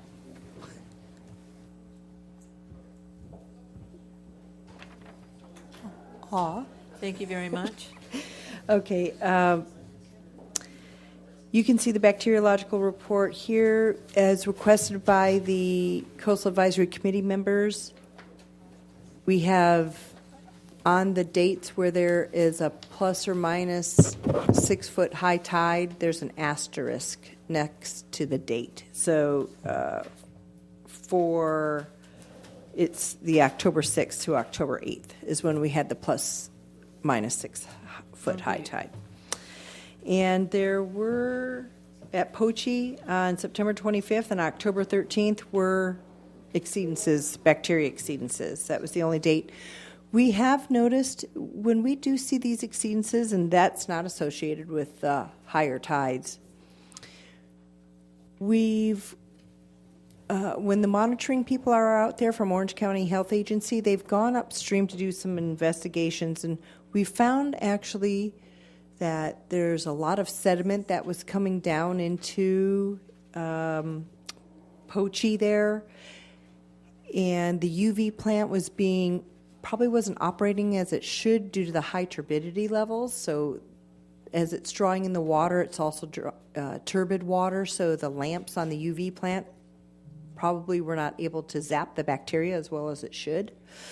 So we've continued to go upstream to look for those potential sources. One of those potential sources we feel was Caltrans at Vaquero, the road that goes underneath the freeway. There's been a lot of work, as you folks know, in all of San Clemente, Caltrans work. And we've contacted Caltrans several times over the last year to encourage them to secure their slopes by preventing erosion and also sedimentation. And as they're installing irrigation systems or didn't have the landscapes grown to maturity, some areas they're still not, we feel like that there's probably been some sedimentation, some soil coming off into the storm drain system and then down into the MO1. So we've seen an increase in sediment, it seems like, and that's possibly one of the sources. Whose jurisdiction or responsibility is it to ensure their SWIP measures are in place? Is that the city's responsibility, or is that the Regional Water Quality Control Board who is auditing their compliance with their plans?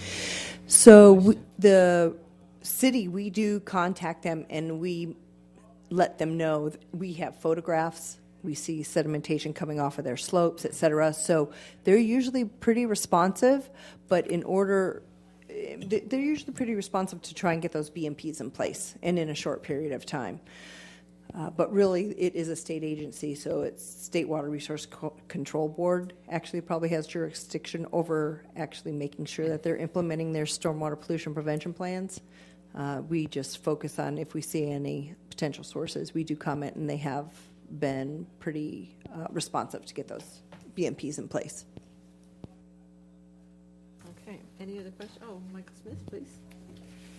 Yeah, I'm seeing this spike in Poche in 925. It's huge spike, just a ridiculously high spike, this 13,100 number.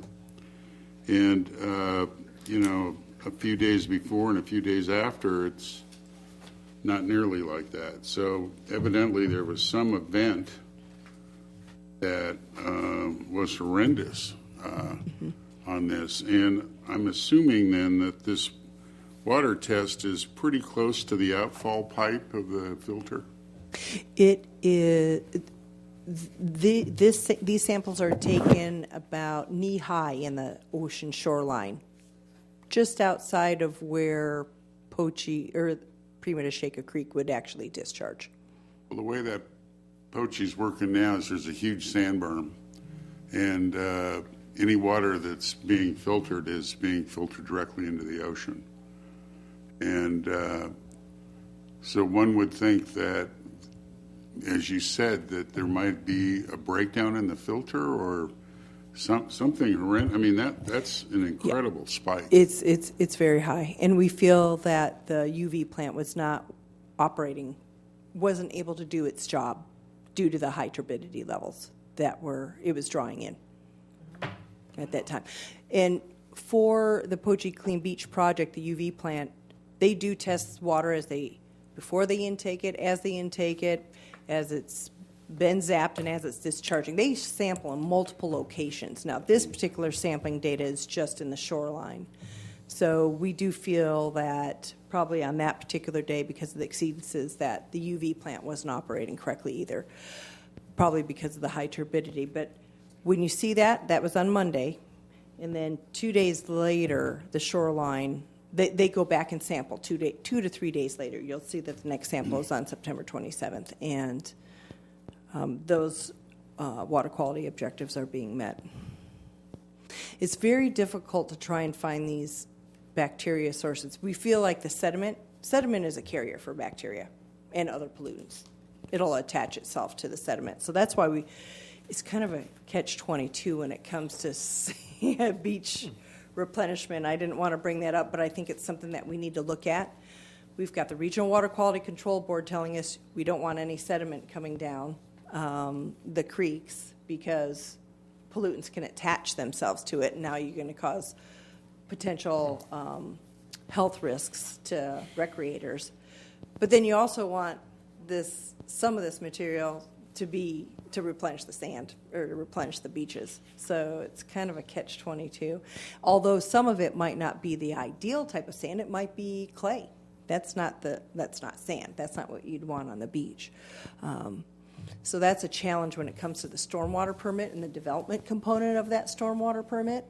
And you aren't allowed to let any sediment come off of your property, but then now, like they're saying, actually, because of all these developments, it's stopping the sedimentation coming down the creek and being deposited onto the sand or onto the beaches. Okay, let me just continue for a minute, because if the UV filter or the sand filter or whatever filtering wasn't working very well on 925, one would assume that the water on the other side of the dam, before it gets to the filter, must be pretty bad. Is it anywhere this bad? I'd have to go back and look at the data. I think the proof is in the porridge, so to speak, that if you're seeing that kind of a spike and you connect it with a fault with the filter system, which is very possible, the only conclusion that I can make is that the water upstream from the dam coming down is hideously polluted. Yeah, I don't know that it's a fault on the UV plant. It's that it's the quality of the water that's drawing into the plant that is the problem. You're focusing your attention, I think, on the right area, is that there's a lot of sediment, and is there a bacteria source also that's contributing to it? And there's wildlife, there's birds. We do have people still out there feeding the ducks in the pond area, and I think that attracts birds down to that area, and they're defecating. 2 ducks. In the water. Well, we've seen many ducks out there, and before. Yeah, but that's not going in the water. Their berm is substantial now. Correct, but if that bird guano is in the creek source and it's being drawn into the UV plant, that's where it's going to be really high. Now the UV plant, because of the turbidity, the high sediment, isn't able to zap that bacteria before it's discharged onto the beach. Does that make sense? Well, I'm just suggesting that maybe we need to do some testing above the dam to see if we're having these kinds of pollutants. I can... Because to me, that's the logical deduction that you make here, that water is pretty darn bad if it doesn't get filtered right. We've actually looked at some data. Sometimes the data seems kind of quirky where what's being drawn in is a lower bacteria level, and then as it's gone through the process, it's a higher bacteria level. There's been challenges with the UV plant this year, and we're trying to find what's the difference between the last 2 years, because the last 2 years have been great, but we also... A couple of years ago, that channel right before the UV plant was actually reconstructed, so it was clean concrete for a couple of years, so there was no algae growing up, it was just very clean. So we're wondering if after a couple of years now of water flowing through there, has some material grown up there. There's algae in there too, and then a lot of the algae may be holding onto that bacteria and carrying it down into the pond area where it draws into the UV plant. Okay, that's a problem, though. It's a really bad problem. Committee Member McGuigan? Cynthia, I have a couple of questions. We've been looking at these numbers for the last 4 or 5 months since I've joined the committee, and I guess my first question is what is the goal of this monitoring program? If we're not going to look for solutions to these spikes, these events that happen, and they typically happen at least once or twice, Pier, Poche, on a monthly basis. I mean, what is the goal of the program? If we're just going to measure and not take corrective action, I'm not sure what the program is really is purpose. So the purpose is to protect public health. The primary goal of doing the monitoring is to find out what are the bacteria levels in the ocean shoreline so that the public can be notified if there's exceedances and advise them if they should access the water or not. So was the public notified of this event? All this information is publicly available, and when there are exceedances, the lifeguards do go post that there's an advisory on the beach. And for the pier, we are moving forward with trying to get the netting in. We really feel it's the birds. We're going to be doing a study prior to installation of the netting. Afterwards, we've also found some other potential bird deterrents, which seem promising. We're going to do a little pilot project underneath the restaurant area of the pier. So for that site, I think that we've got a plan to move forward to try and address the bacteria exceedances there. Poche is the challenge. It's trying to go upstream, find out where all these bacteria sources. We also have another large development project called the Via Bellina project, where they're redoing they're installing a new storm drain system on holes 4 and 5 of the Shore Cliffs Golf Club. So they've been pumping water that wouldn't usually have been pumped this year in order to install that storm drain system. That water would have just usually flowed through the golf course or probably got filtered and infiltrated into the ground, and instead now this year they've been pumping it around so that they can install the storm drain system. So we feel like for Poche, between the Caltrans projects, all the development along there, as well as this Via Bellina project, that they are the potential sources for these exceedances, because those projects weren't happening in the last couple of years. We've done a lot of work going upstream trying to find any other potential sedimentation where sources of soil could be coming from, but those seem to be the two projects that are contributing to the problem. Hoping those projects are quickly coming to an end? Wrapping up. I don't know about Via Bellina, but the Caltrans project should be. One more question? Okay, Mike. I have a follow-up from John. So this 925 event, are you sure that when this water was tested that somebody then posted it? I believe Poche has a constant advisory posted all the time. I think it always has an advisory sign there, but I can double check. Well, warning people that accessing the water. Well, I think it is important to check to see if there I is will a check. post. Well, this, if somebody came out and saw it on that day, there should be a posting that says, don't go in the water. I know it because Poche is a county park and it's Dana Point jurisdiction too. Yeah.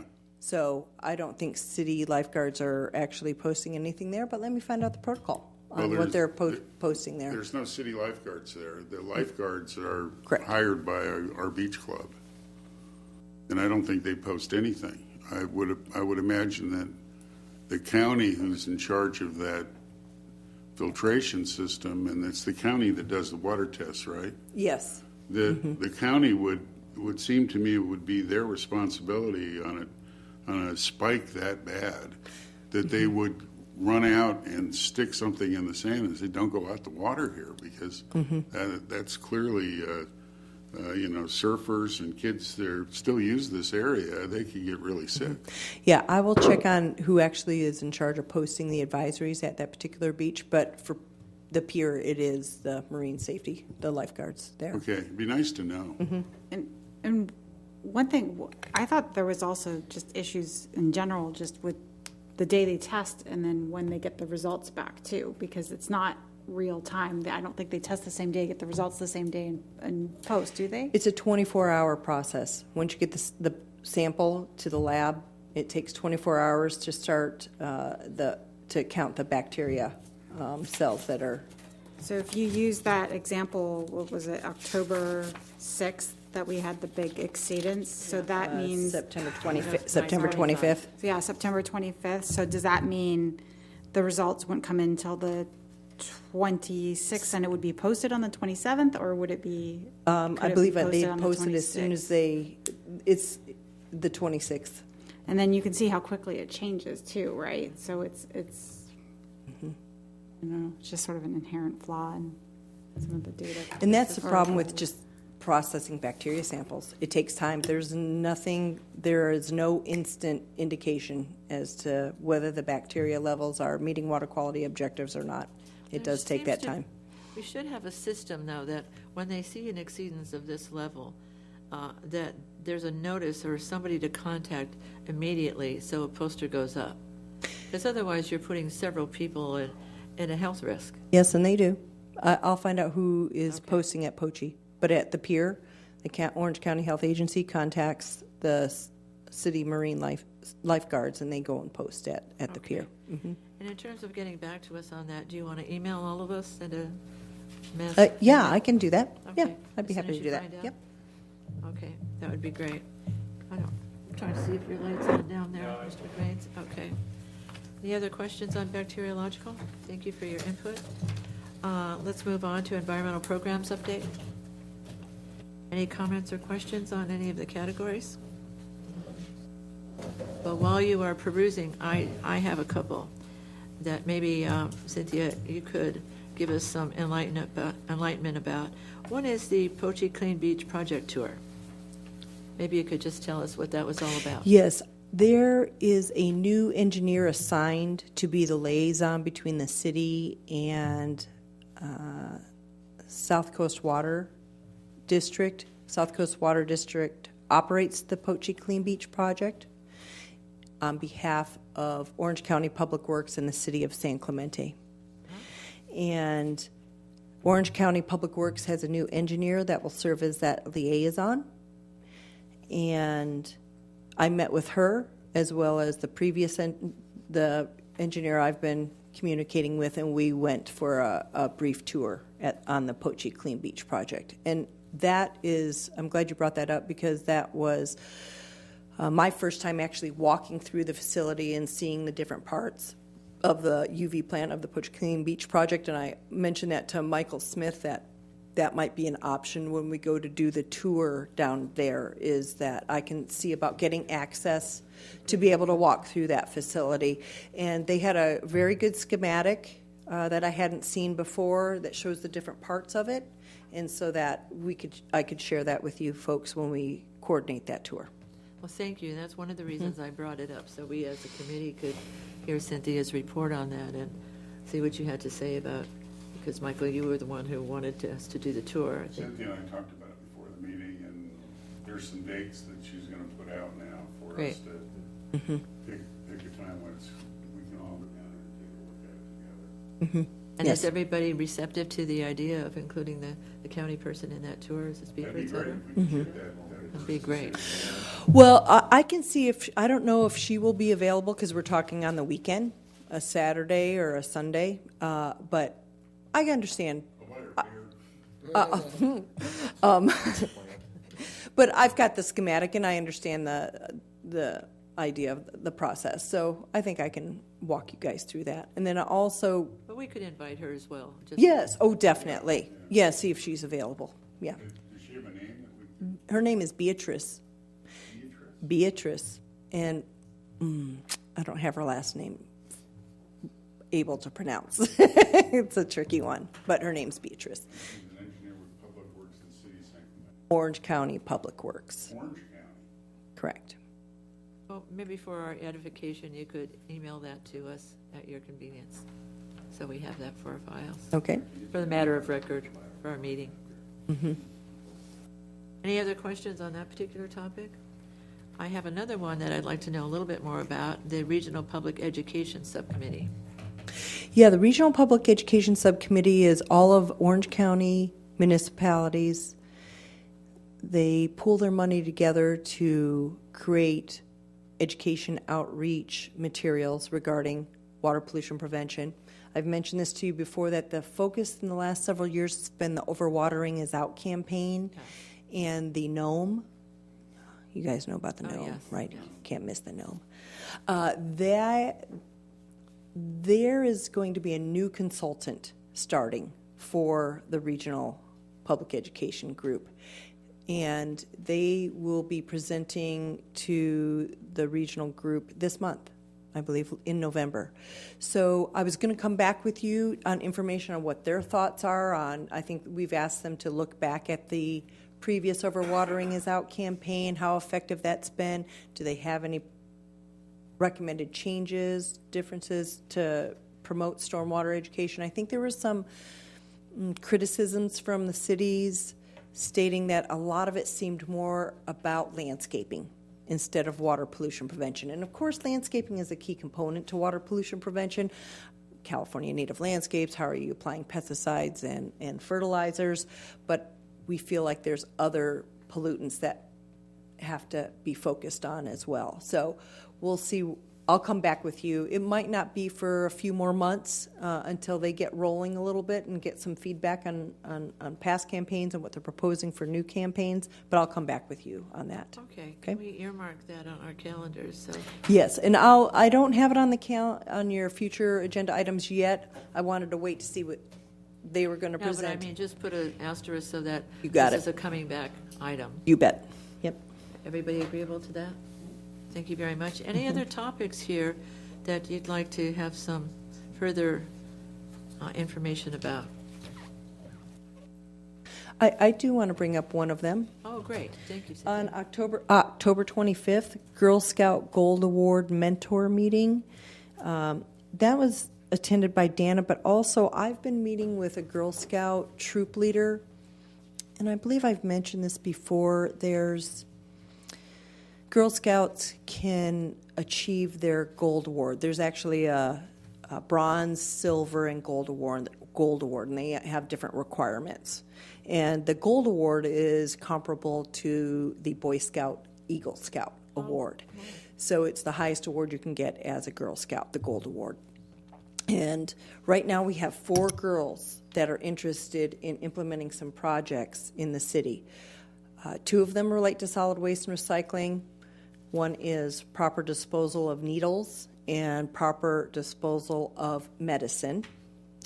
And then the other 2 girls are interested, one is interested in continuing the street sweeping notification program. This is a program where street sweeping is posted. They would outreach to the residents in that area to say, hey, you can get a text message or an email notifying you of when your street sweeping day is going to be coming, and I think it notifies you the day before so that you remember to move your car. because one, you can prevent getting a ticket, and two, the street sweeper can get to the curb and actually pick up more debris.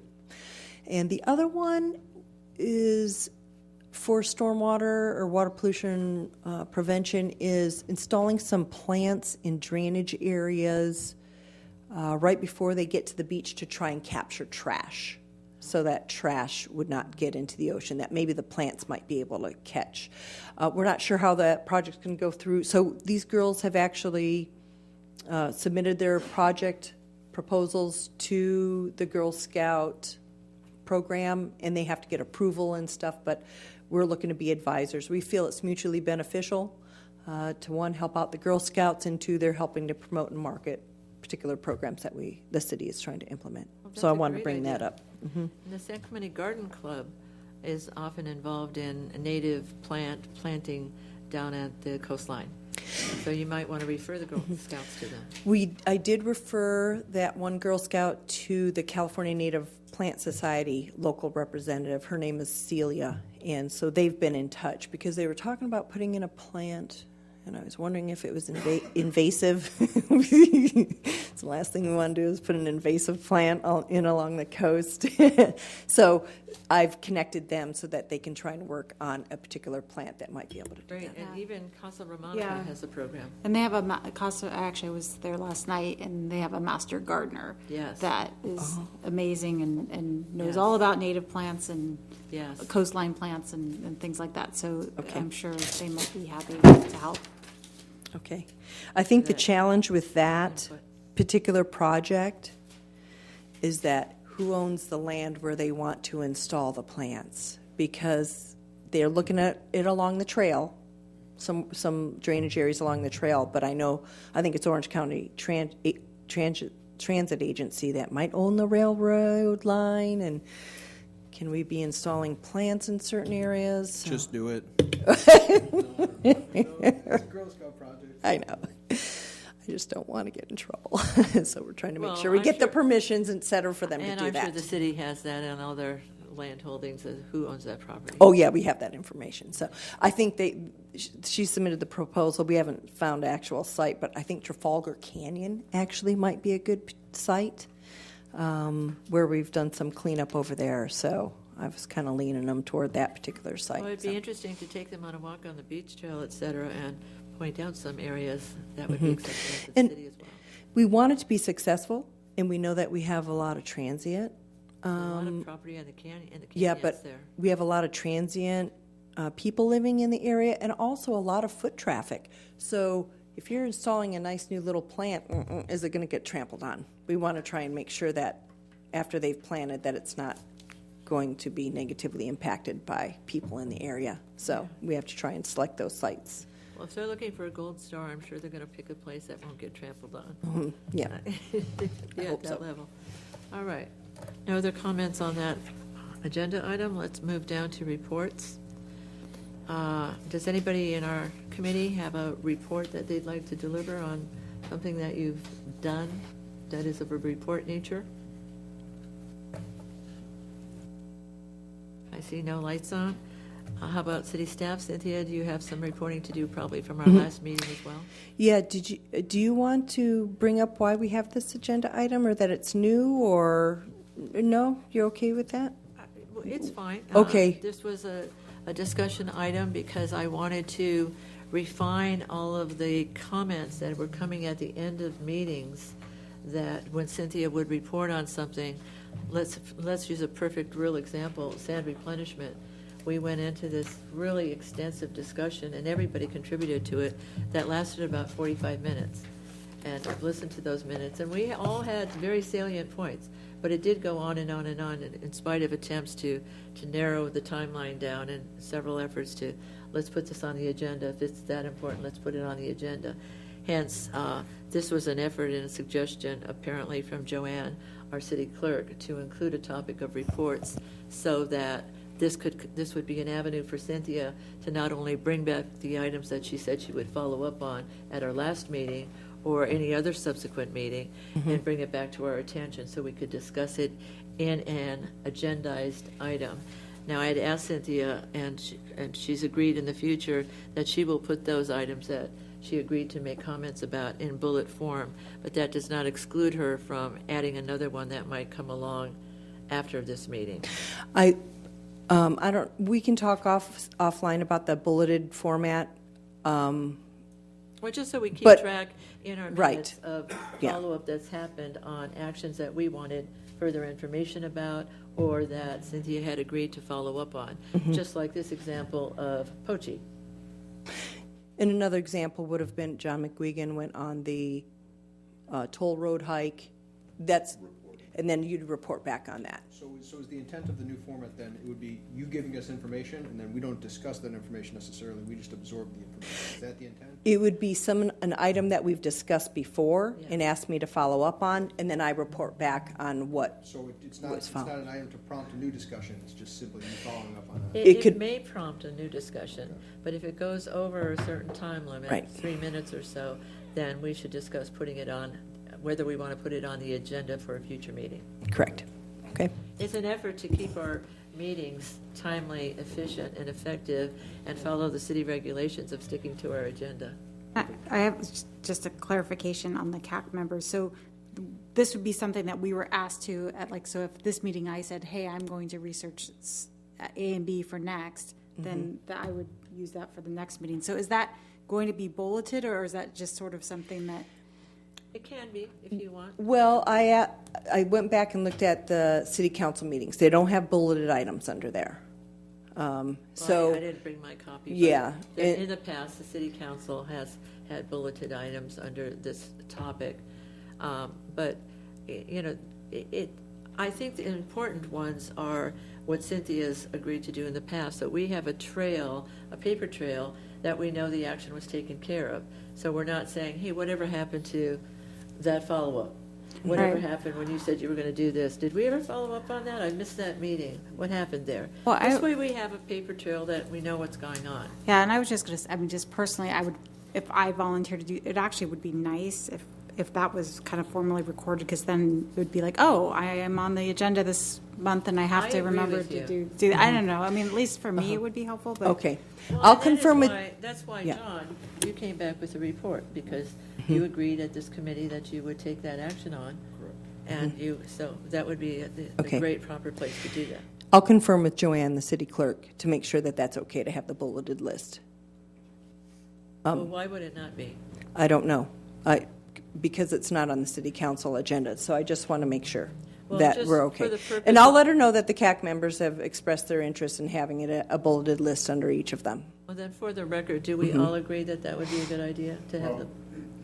we just, we talked a little about Pochi, and we talked about Beatrice, and we talked about the spike, and we talked about whether or not it got a sign. Now, I would like this section for Cynthia to come back next meeting and say, you found out whether or not they actually did anything.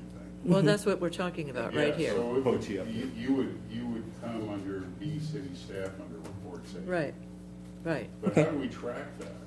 Well, it sounds like you folks want to see that listed on there, Yeah. and I just want to make sure with the city clerk that that's satisfactory with her. Well, and Okay? that's my point. That's why Yep. I asked for the bulleted items. Do we all agree to that? Yes? Can I have a yes or a no rather than nods heads? John? Yes, absolutely. Yes? It seems like similar to an items from staff. Right. A yes or no, Joe? Yes, of course. Yeah. Jory? Okay, all right. We're unanimous. I'll confirm with Joanne, okay?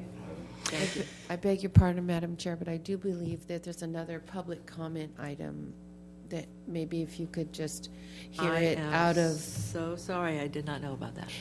No, it's a brand-new comment that came up, a Okay. public comment. So Okay. if maybe we could insert it in here at this point. A young man here. We can do that. Are we, hold on a second. Are we finished with just let me just finish this one subtopic. Sure. Are we finished with CAC members' reports for right now? Yes? Okay. And we will hold on city staff, if you don't mind, Cynthia. Sure, We're going to that's fine. insert this public comment. I apologize, young man. And you are Richard Lin. Please join us. Lou. How are Thank you? you for your patience. Hello, I'm Richard Liu. I'm a resident of Irvine, California. It's a bit up north from here, I believe.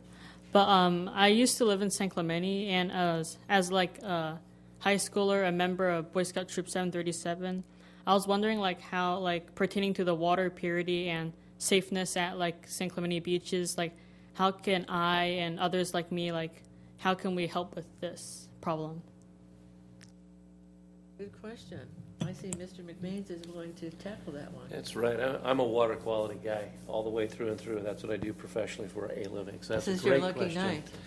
Well, yeah, no, thanks for coming. Yes. You did a good job. And good question. Great question. And I think that when you talk about water quality, how you as a citizen, when you're at the beach, the real short answer is when you're walking around, just get in the habit of just picking up trash, okay? That's the easiest way. The other way is to be mindful of the things that you use in and around your house that you use out in the yard. Maybe when you mow the lawn or you do that type of work, or if you have animals or pets, you always want to pick up the waste.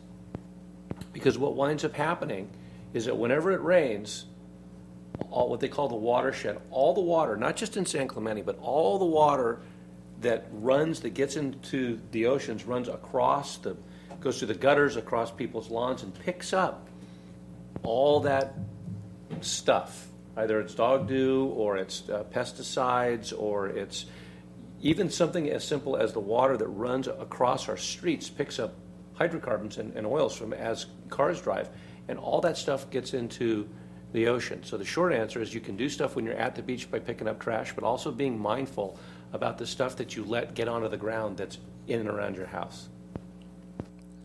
Thank you. Thank you for staying so late and speaking to us. Thank you. All right. Thank you, Eileen. Let us get back to reports from city staff, please. Okay, one of the items I was going to follow up with you folks on was data from the Coastal Cleanup Day event. I have the city data. For the 4 sites that are near San Clemente, I'll email you that spreadsheet. And I'm going to get the data from Orange County Coastkeeper for all of the county. So I'll get that, at least city data, out to you right away, and I'll query Orange County Coastkeeper for that data. And I know that it is available. Yes, it should be, yep. The beach nourishment projects, there was a question on that.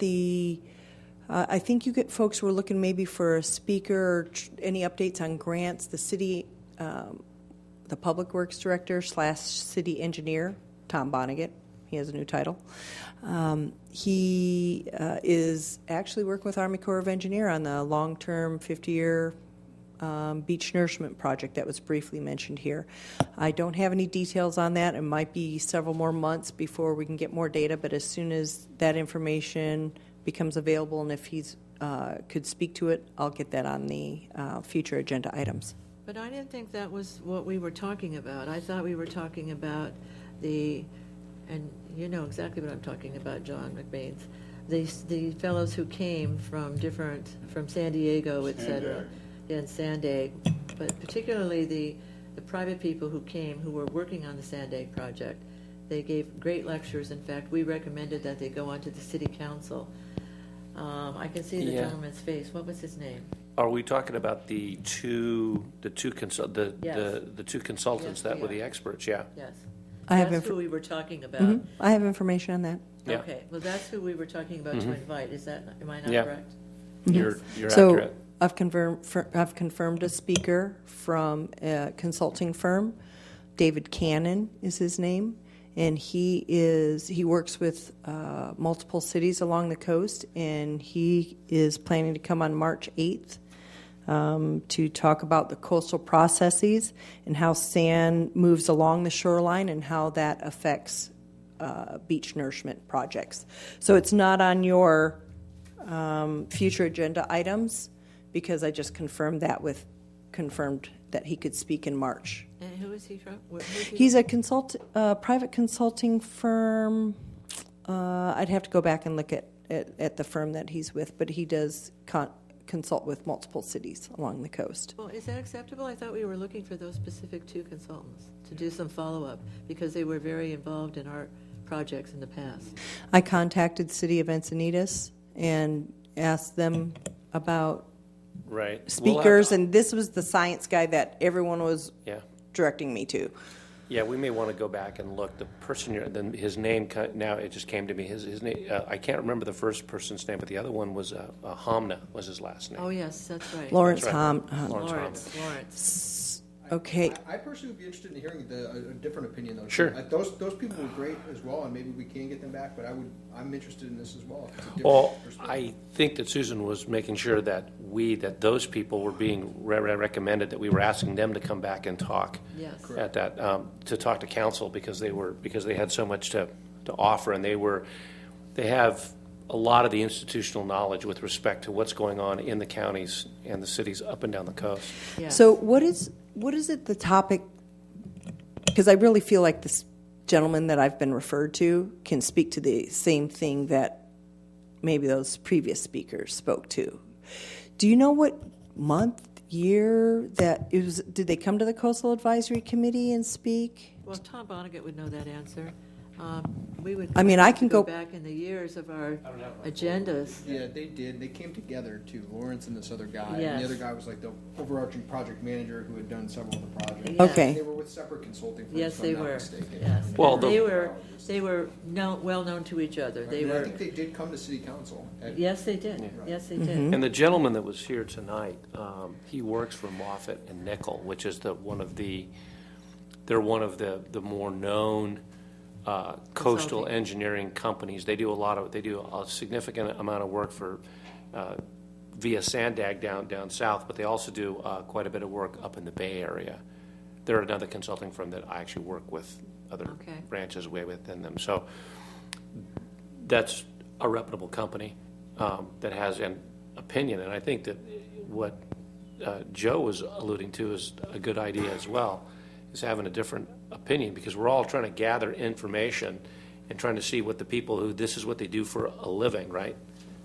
Yes. Is there any way that someone from the Army Corps of Engineers talks to us? I mean, another person that could be involved that. This gentleman, David Cannon, works with. He's a consultant for Army Corps of Engineers. Yeah, but somebody I'm from the Corps? I'm talking somebody from the U.S. Army Corps of Engineers. That'd be like a Vonnegut question. You'd have to ask Tom and say who Yes. would be a good person from the Army Corps that we could reach out to that may want to come in and share some information. Okay, so and then he's probably got him on speed dial. Okay, so Just what like what Tom is has it the that you other two on want? speed dial. What is it? Because I my think- understanding was you wanted to learn the science of coastal processes, wave action, how beach sand nourishment projects can be affected by that, and the successes and failures, maybe? Is that what you were looking for? I probably need to give Tom, specifics about what you're looking to learn about so that we can make sure we find the most appropriate person to come and speak. Right. I would, based on kind of how this conversation's gone, I would want another opinion of an outside expert that is doing this type of work at other parts, likely on the coast. But if we could find out who's doing the work, for instance, up in Long Beach and up in the ports of Long Beach and the ports of Los Angeles, those are the two big dredge projects that they got going on the coast right now. An opinion on what? That's what I'm trying to get at. What opinion on? Yeah, opinion on what? What is it? Well, on the sand nourishment project period, what caused the concern? What was the protagonist type issue that really brought the city of Long Beach to move forward with this issue? And what are they doing? How many pounds of sand? What is going on? And how does that, and bring that knowledge to what we are dealing with, what we're facing with our sand replenishment project. See, we had asked for one or two of the previous consultants because they knew what was happening in San Diego and Sandag. They were familiar with, dredging the Santa Ana riverbed, et cetera, and getting sand from there and other sand locations. Am I right, John? And so consequently, we've got new people on board. We wanted to, and this was always a subject that came up, sand Right. replenishment. So we wanted to invite those people back to educate and amplify and edify all of us about what is happening now. Since we saw them last, what should we be aware of? How do you, et cetera, et cetera. Okay. Has Moffett and Nickel, have they come all, or were they part of that duo? I don't remember what firm it was. I don't remember It what very firm. well may have been. Because at least my experience with dredging and, being on this task force and looking for this is that Moffett and Nickel was really, they were the premier. The top dogs. Okay. Yeah, and they were involved in almost every major sand replenishment up and down the coast. And I know Brian Leslie, there's a couple of names that I'm remembering back of who managed these projects, so it might be worth it to reach out to them and about what's going on and what. Well, maybe Cynthia's gentleman is from Moffett. Would you want to find out? He's not from Moffett and Nickel, but he works with coastal cities and the Army Corps of Engineers. He's a consultant for them. So I think that there's probably multiple people that could speak to the issue that you guys are bringing up. He's already confirmed for March. I can, in the meantime, also look for, like you say, maybe you want to hear from different consultants. Well, does this committee want to go back to our original request? Do we want to have Lawrence come back in, for example, and give us a presentation on what's happening in his perspective, et cetera, in his world of sand replenishment, and have the gentleman that Cynthia invited? I'll contact Lawrence. I'll contact Lawrence Hanma and see. We would have. I think it's good information, but I also think we've got to make sure that we be impartial, right? We're not in a position where we can issue a contract to any of these firms, and we don't want them to come in to think that you giving a presentation to this committee Would you put your button on, please? endorses or solicits a specific type of contract, right? Because these people aren't getting paid to do this. Oh, no. Correct. We No, never and it was invite just more them. informational. Right. And I thought it was the science of wave action along the coast and how that affects beach and sand nourishment projects. And I can ask David Cannon to send like a brief biography to see if, I think he would address it, all that you're asking for, but it may not be the person. And I don't even know if Lawrence Hanma still works on these projects, but I'll be happy to contact Lawrence as well. Cynthia, I think the more aspects and the more perspectives that this group hears from is a good thing. Okay. I agree. All right, so is it okay to keep David Cannon on March 8th?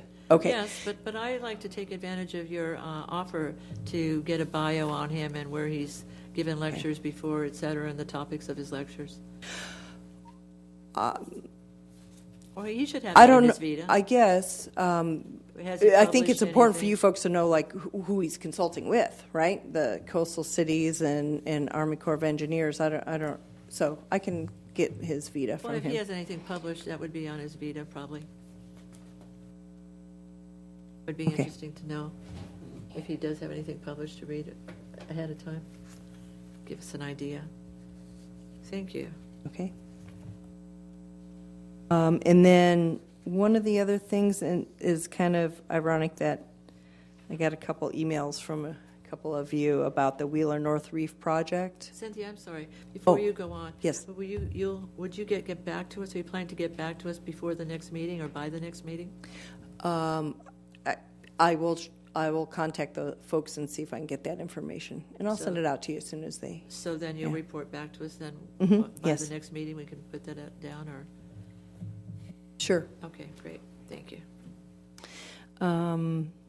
The Wheeler North Reef project. This is a expansion of the artificial kelp reef mitigation project for San Onofre. That speaker is scheduled for January. Great. A couple of you had asked on that. Wonderful. Thank you. And they've already presented to City Council, and then I met with them a few months ago. They met with me just to go over the project that they have, so they're happy to come and present.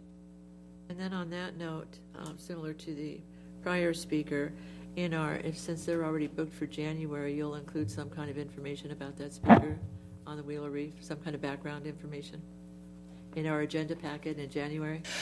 Yeah, hopefully they can have a PowerPoint, possibly. But when you send us the agenda packet, you'll have a little sheet, a bio about him, or an information sheet about the Wheeler Reef project? Well, hopefully they would have a PowerPoint presentation that could be provided within the agenda packet. I don't know that the bio would be in there. They probably provide their background information when they give the presentation, but I think that they'd already have a PowerPoint prepared. If you haven't looked at or read or seen and it's available, in fact, I think you sent it to us, if you go back and look at the PowerPoint presentation that they gave to council, that is a really, really interesting project, because there's a lot of elements that the lay public doesn't understand what all the work that's going into, and the testing and the stuff that just the criterion that they have to meet in order to do this, and the expansion of that reef. Yes. What's going to happen? That's pretty exciting stuff, because that's going to improve the fishing. It's going to improve more kelp. It's going to do all kinds of stuff here. Well, thank you for mentioning that, John. Cynthia, is it possible? I'm not sure when that was heard by the city council. Is it possible for you to find out and let us know, or send us the link? So we can just go to that city council meeting? I believe I already sent. On the Wheeler Reef?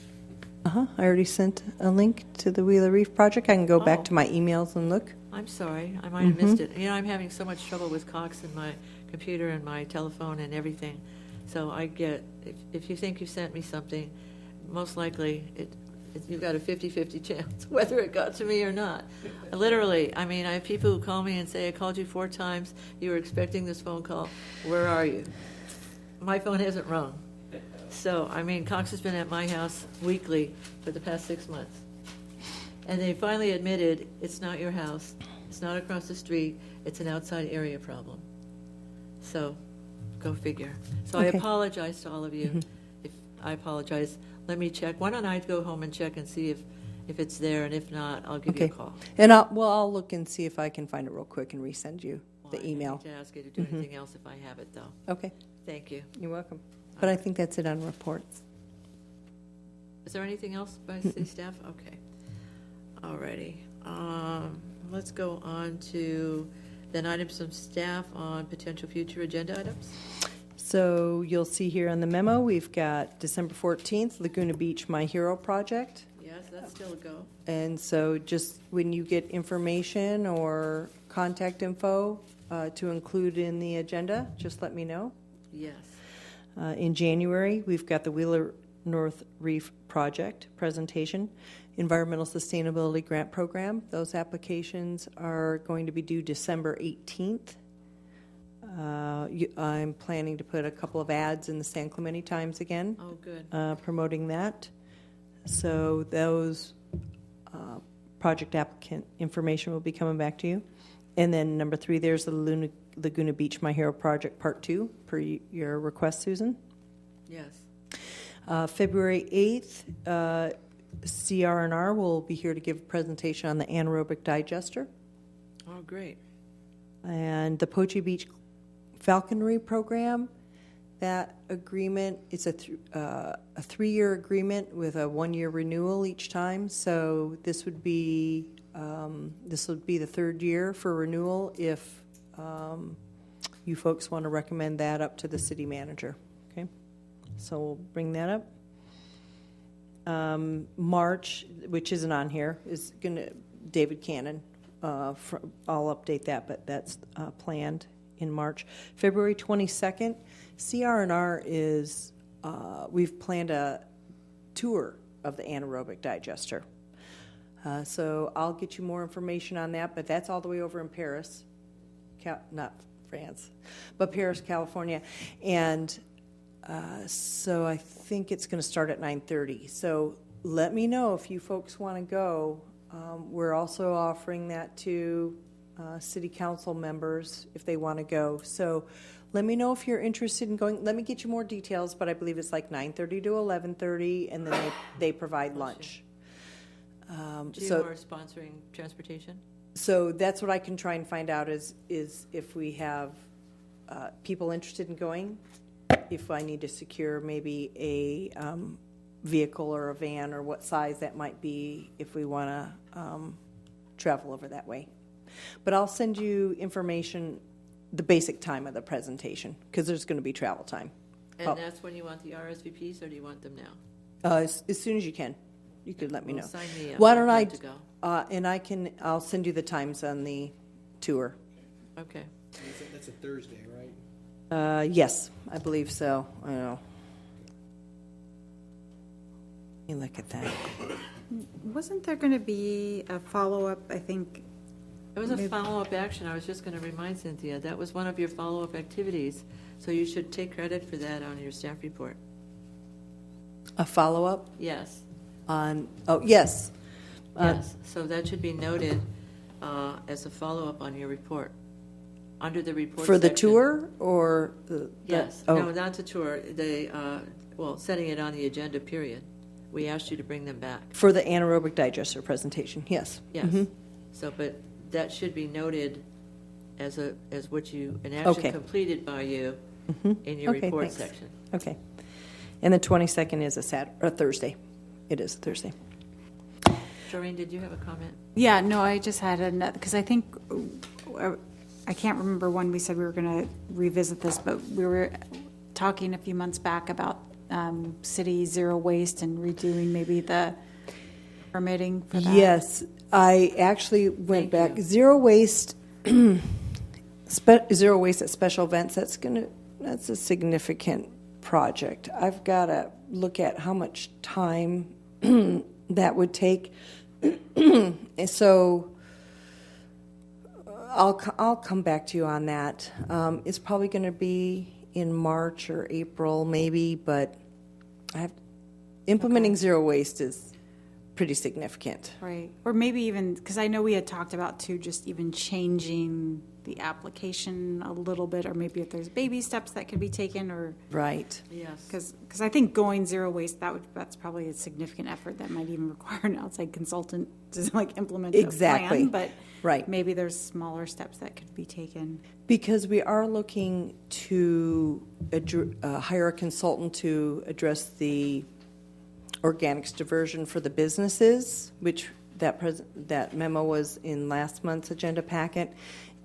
And if we hire a consultant for that, I've got that in the back of my head as the zero waste at the special events.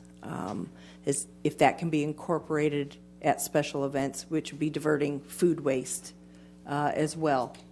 That obviously would help with the zero waste component. But you're right, there's smaller steps that we could probably get implemented, but what are all those steps and what's going to be the priority and the most effective use of implementing different steps at different times. Mm-hmm.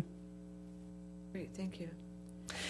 And then for your calendars, May 10th, the city clerk has informed me that the Joint City Council Committee Commission meeting is going to be 5:30 on May 10th, which is our regular CAC meeting date. Look, Ole Hansen Beach Club. At Ole Hansen Beach Club. And for those, that's where I first met Joreen. It was like my second day of work at last year's. But it's a meeting with the city council members. John, McGuigan, you're probably the only one that doesn't know. And all the committees and commissions are invited to attend. And they give a report, about a 2-minute report from each committee or commission on their successes and accomplishments. I think Usually about a 5-minute Is report. there a mandatory harassment training at this particular staff meeting? Whatever they got throw taken in. by surprise in a 2-hour training last Right. May. So council's request that commission and committee presentations be limited to 2 minutes. 2 minutes. Oh. Yep, so that's specific. Last year it was 5. And the format of the meeting has changed from a formal dinner to hors d'oeuvres and longer social hour. Oh. Okay, so. But anyway, typically, since it's being held on the same night as the CAC regular meeting, that maybe that the regular CAC meeting wouldn't be held, but you folks can just, you'd have to hold it a different day if you wanted, but yeah, so. Well, let's see how we proceed with these other ones that are on our agenda packet thus far. But I have another one I'd like to add. I think all of us are interested in this. I know Beaches, Parks, and Rec just had their report from all their surveys, et cetera, they had a report at their last meeting, their 10-year study or 10-year plan, et cetera. I'd like to have somebody come in and talk to us and educate us about that. I've received several emails about it, but I have not had a chance to pour through all the data. I was hoping Nick might be here tonight to give us a little bit of insight. There was a big article in the newspaper last week. Beaches, Parks and Rec 10-year plan? Yes, I think it's called the 10-year plan. Does that sound familiar to anybody? It Was is in the the, master plan. yeah, the master plan. They've worked on it for some time. They surveyed all kinds of people. I think I'd be safer with master plan. Thank you, Eileen. So could we put that on our agenda here? Maybe in December. Is that agreeable to everybody? Yeah, we can get someone from the Beaches, Parks and Rec. Yeah, just BPNR. Okay, I'll ask the city staff person that manages Samantha Thomas. I'll ask her about that plan. It's still being reviewed. Yeah, I'm No, not this sure. was a draft. This was a draft, but it made enough news that it was a big article in the San Clemente Times. I'll And I think contact it, Samantha. just by nature, I mean, we're the Coastal Advisory Committee, part of Beaches, Parks and Recreation in some facet here. It would behoove us to know what's going on as part of the master plan in Beaches, Parks and Recreation for our city. Okay, I will ask her. Okay. But in terms of availability, it might be able to be fit in December if somebody's available. Okay, I'll ask. You can let us know. Mm-hmm. But we could jot that down as a maybe for December. Anybody else have any other ideas, suggestions, desires for agenda items? All righty. That being as it is, any items from committee members? Let's start down with John McMains. I have nothing. Mr. Smith. Mr. McGuigan? Nothing. I appreciate the presentation that was given tonight, though. It was very, very informative. I too thought it was very informative. My only comment for my input is I'm still continuing to audit the watershed education program that the Ocean Institute is doing at Marblehead. So it's an in-process program. They have selected topics that they're going to discuss to try to improve clean oceans, et cetera. And I will follow up with you when I have more of a line on exactly what topics they're going to select, but they're making progress. And the end goal here is in January, all of the school districts that are involved in this project and the classes come back and give they've already done their evaluation of their project. They come back and they give a presentation at the Ocean Institute in front of all their colleagues who were also award winners or grant winners as to their results. So I'll keep you posted on all that. It's just really a wonderful learning experience for the kids. Joe?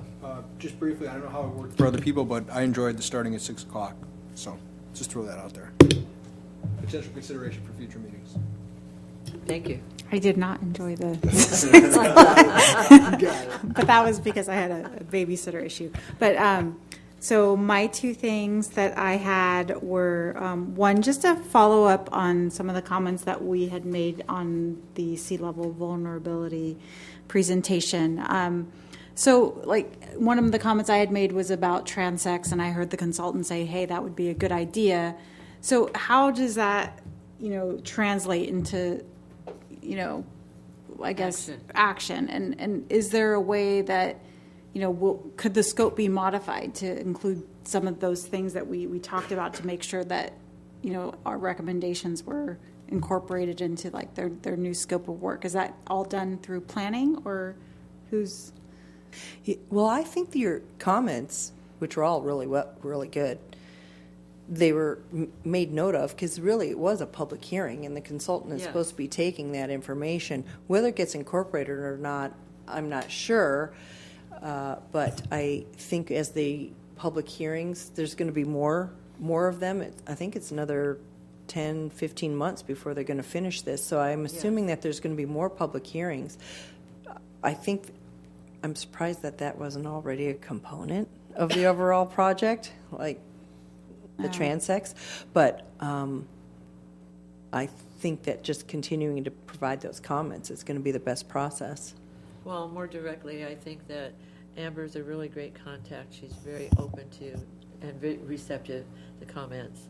So I would encourage you to contact her directly. Okay. And ask her specifically about your question, because it was your question there, and you're just wanting to know what's going to happen with that. Will that be included in, I saw, they noted it was a good question. Is there time to include that actually in some of the implementation items? Okay. And then my second item was just to share that of a new film that just came out. The Plastics Ocean Foundation just released something called the Plastic Ocean Movie. And if you go to plasticoceans.org, you could see a summary of the movie. And they are trying to promote it by asking cities and groups to host screenings of the film to educate the public. So they have, I think it's like a $300 hosting fee, and then they'll give you the movie. And so I thought it might be a good opportunity for a city to show a movie on plastic pollution at some point. Okay. So. And that website was plasticoceans.org? Yeah, plasticoceans.org. Wonderful, thank you. For the folks, well, you all live here, the Krikorian closing, was that over by Wahoo's? Yeah. Yes. Is there another theater in town? No. Pull in the outlets. Oh, they are? Oh, okay.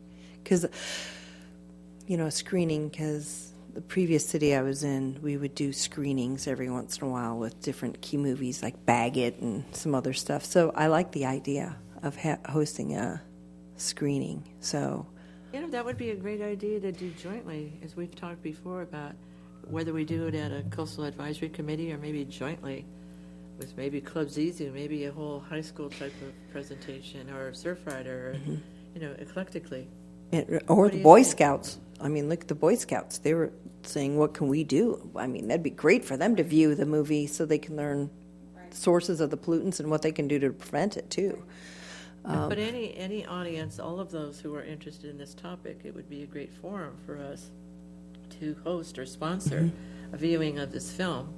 And if we had other co-sponsors, it would even draw in more people. And we all have similar interests and similar goals. Whether you're in Surfrider or state parks or other cities, etc. Maybe we could look into that venue. Does that seem feasible to all of you? What about we could run it, do a big outdoor movie screen on the beach, and maybe like even during air. Well, that's a great idea too. Right. I don't know how long. Because they have the summer movie programs schedule.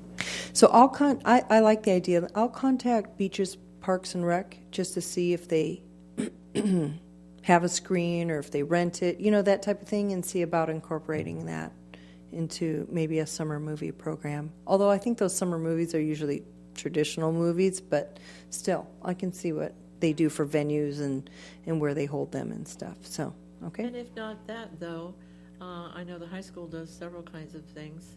They might be interested in being the arena, if you will, for that kind of presentation. Or a local theater, drama theater. Well, our local play theater only holds maybe, 100 people, 120? Oh, that's a good idea, the Ocean Institute. Okay. I'll look into it. Good suggestion. The idea is something we would all embrace? I see heads nodding. Yes, yes? Okay, good. Great. Thank you, Jorian. Great idea. Anything else? I thought this was a great meeting. I hope you feel the same. And with that, I'm going to ask for somebody to adjourn this meeting. I'll move to adjourn to the next meeting of the Coastal Advisory Committee on Thursday, December 14th, 2017 at 7 p.m. in the Ole Hansen Fireside Room at the Community Center, San Clemente. May I have a second? I'll second that. All in favor? Aye. All right. Thank you very much, my colleagues, for all of your input and great participation. And I hope you like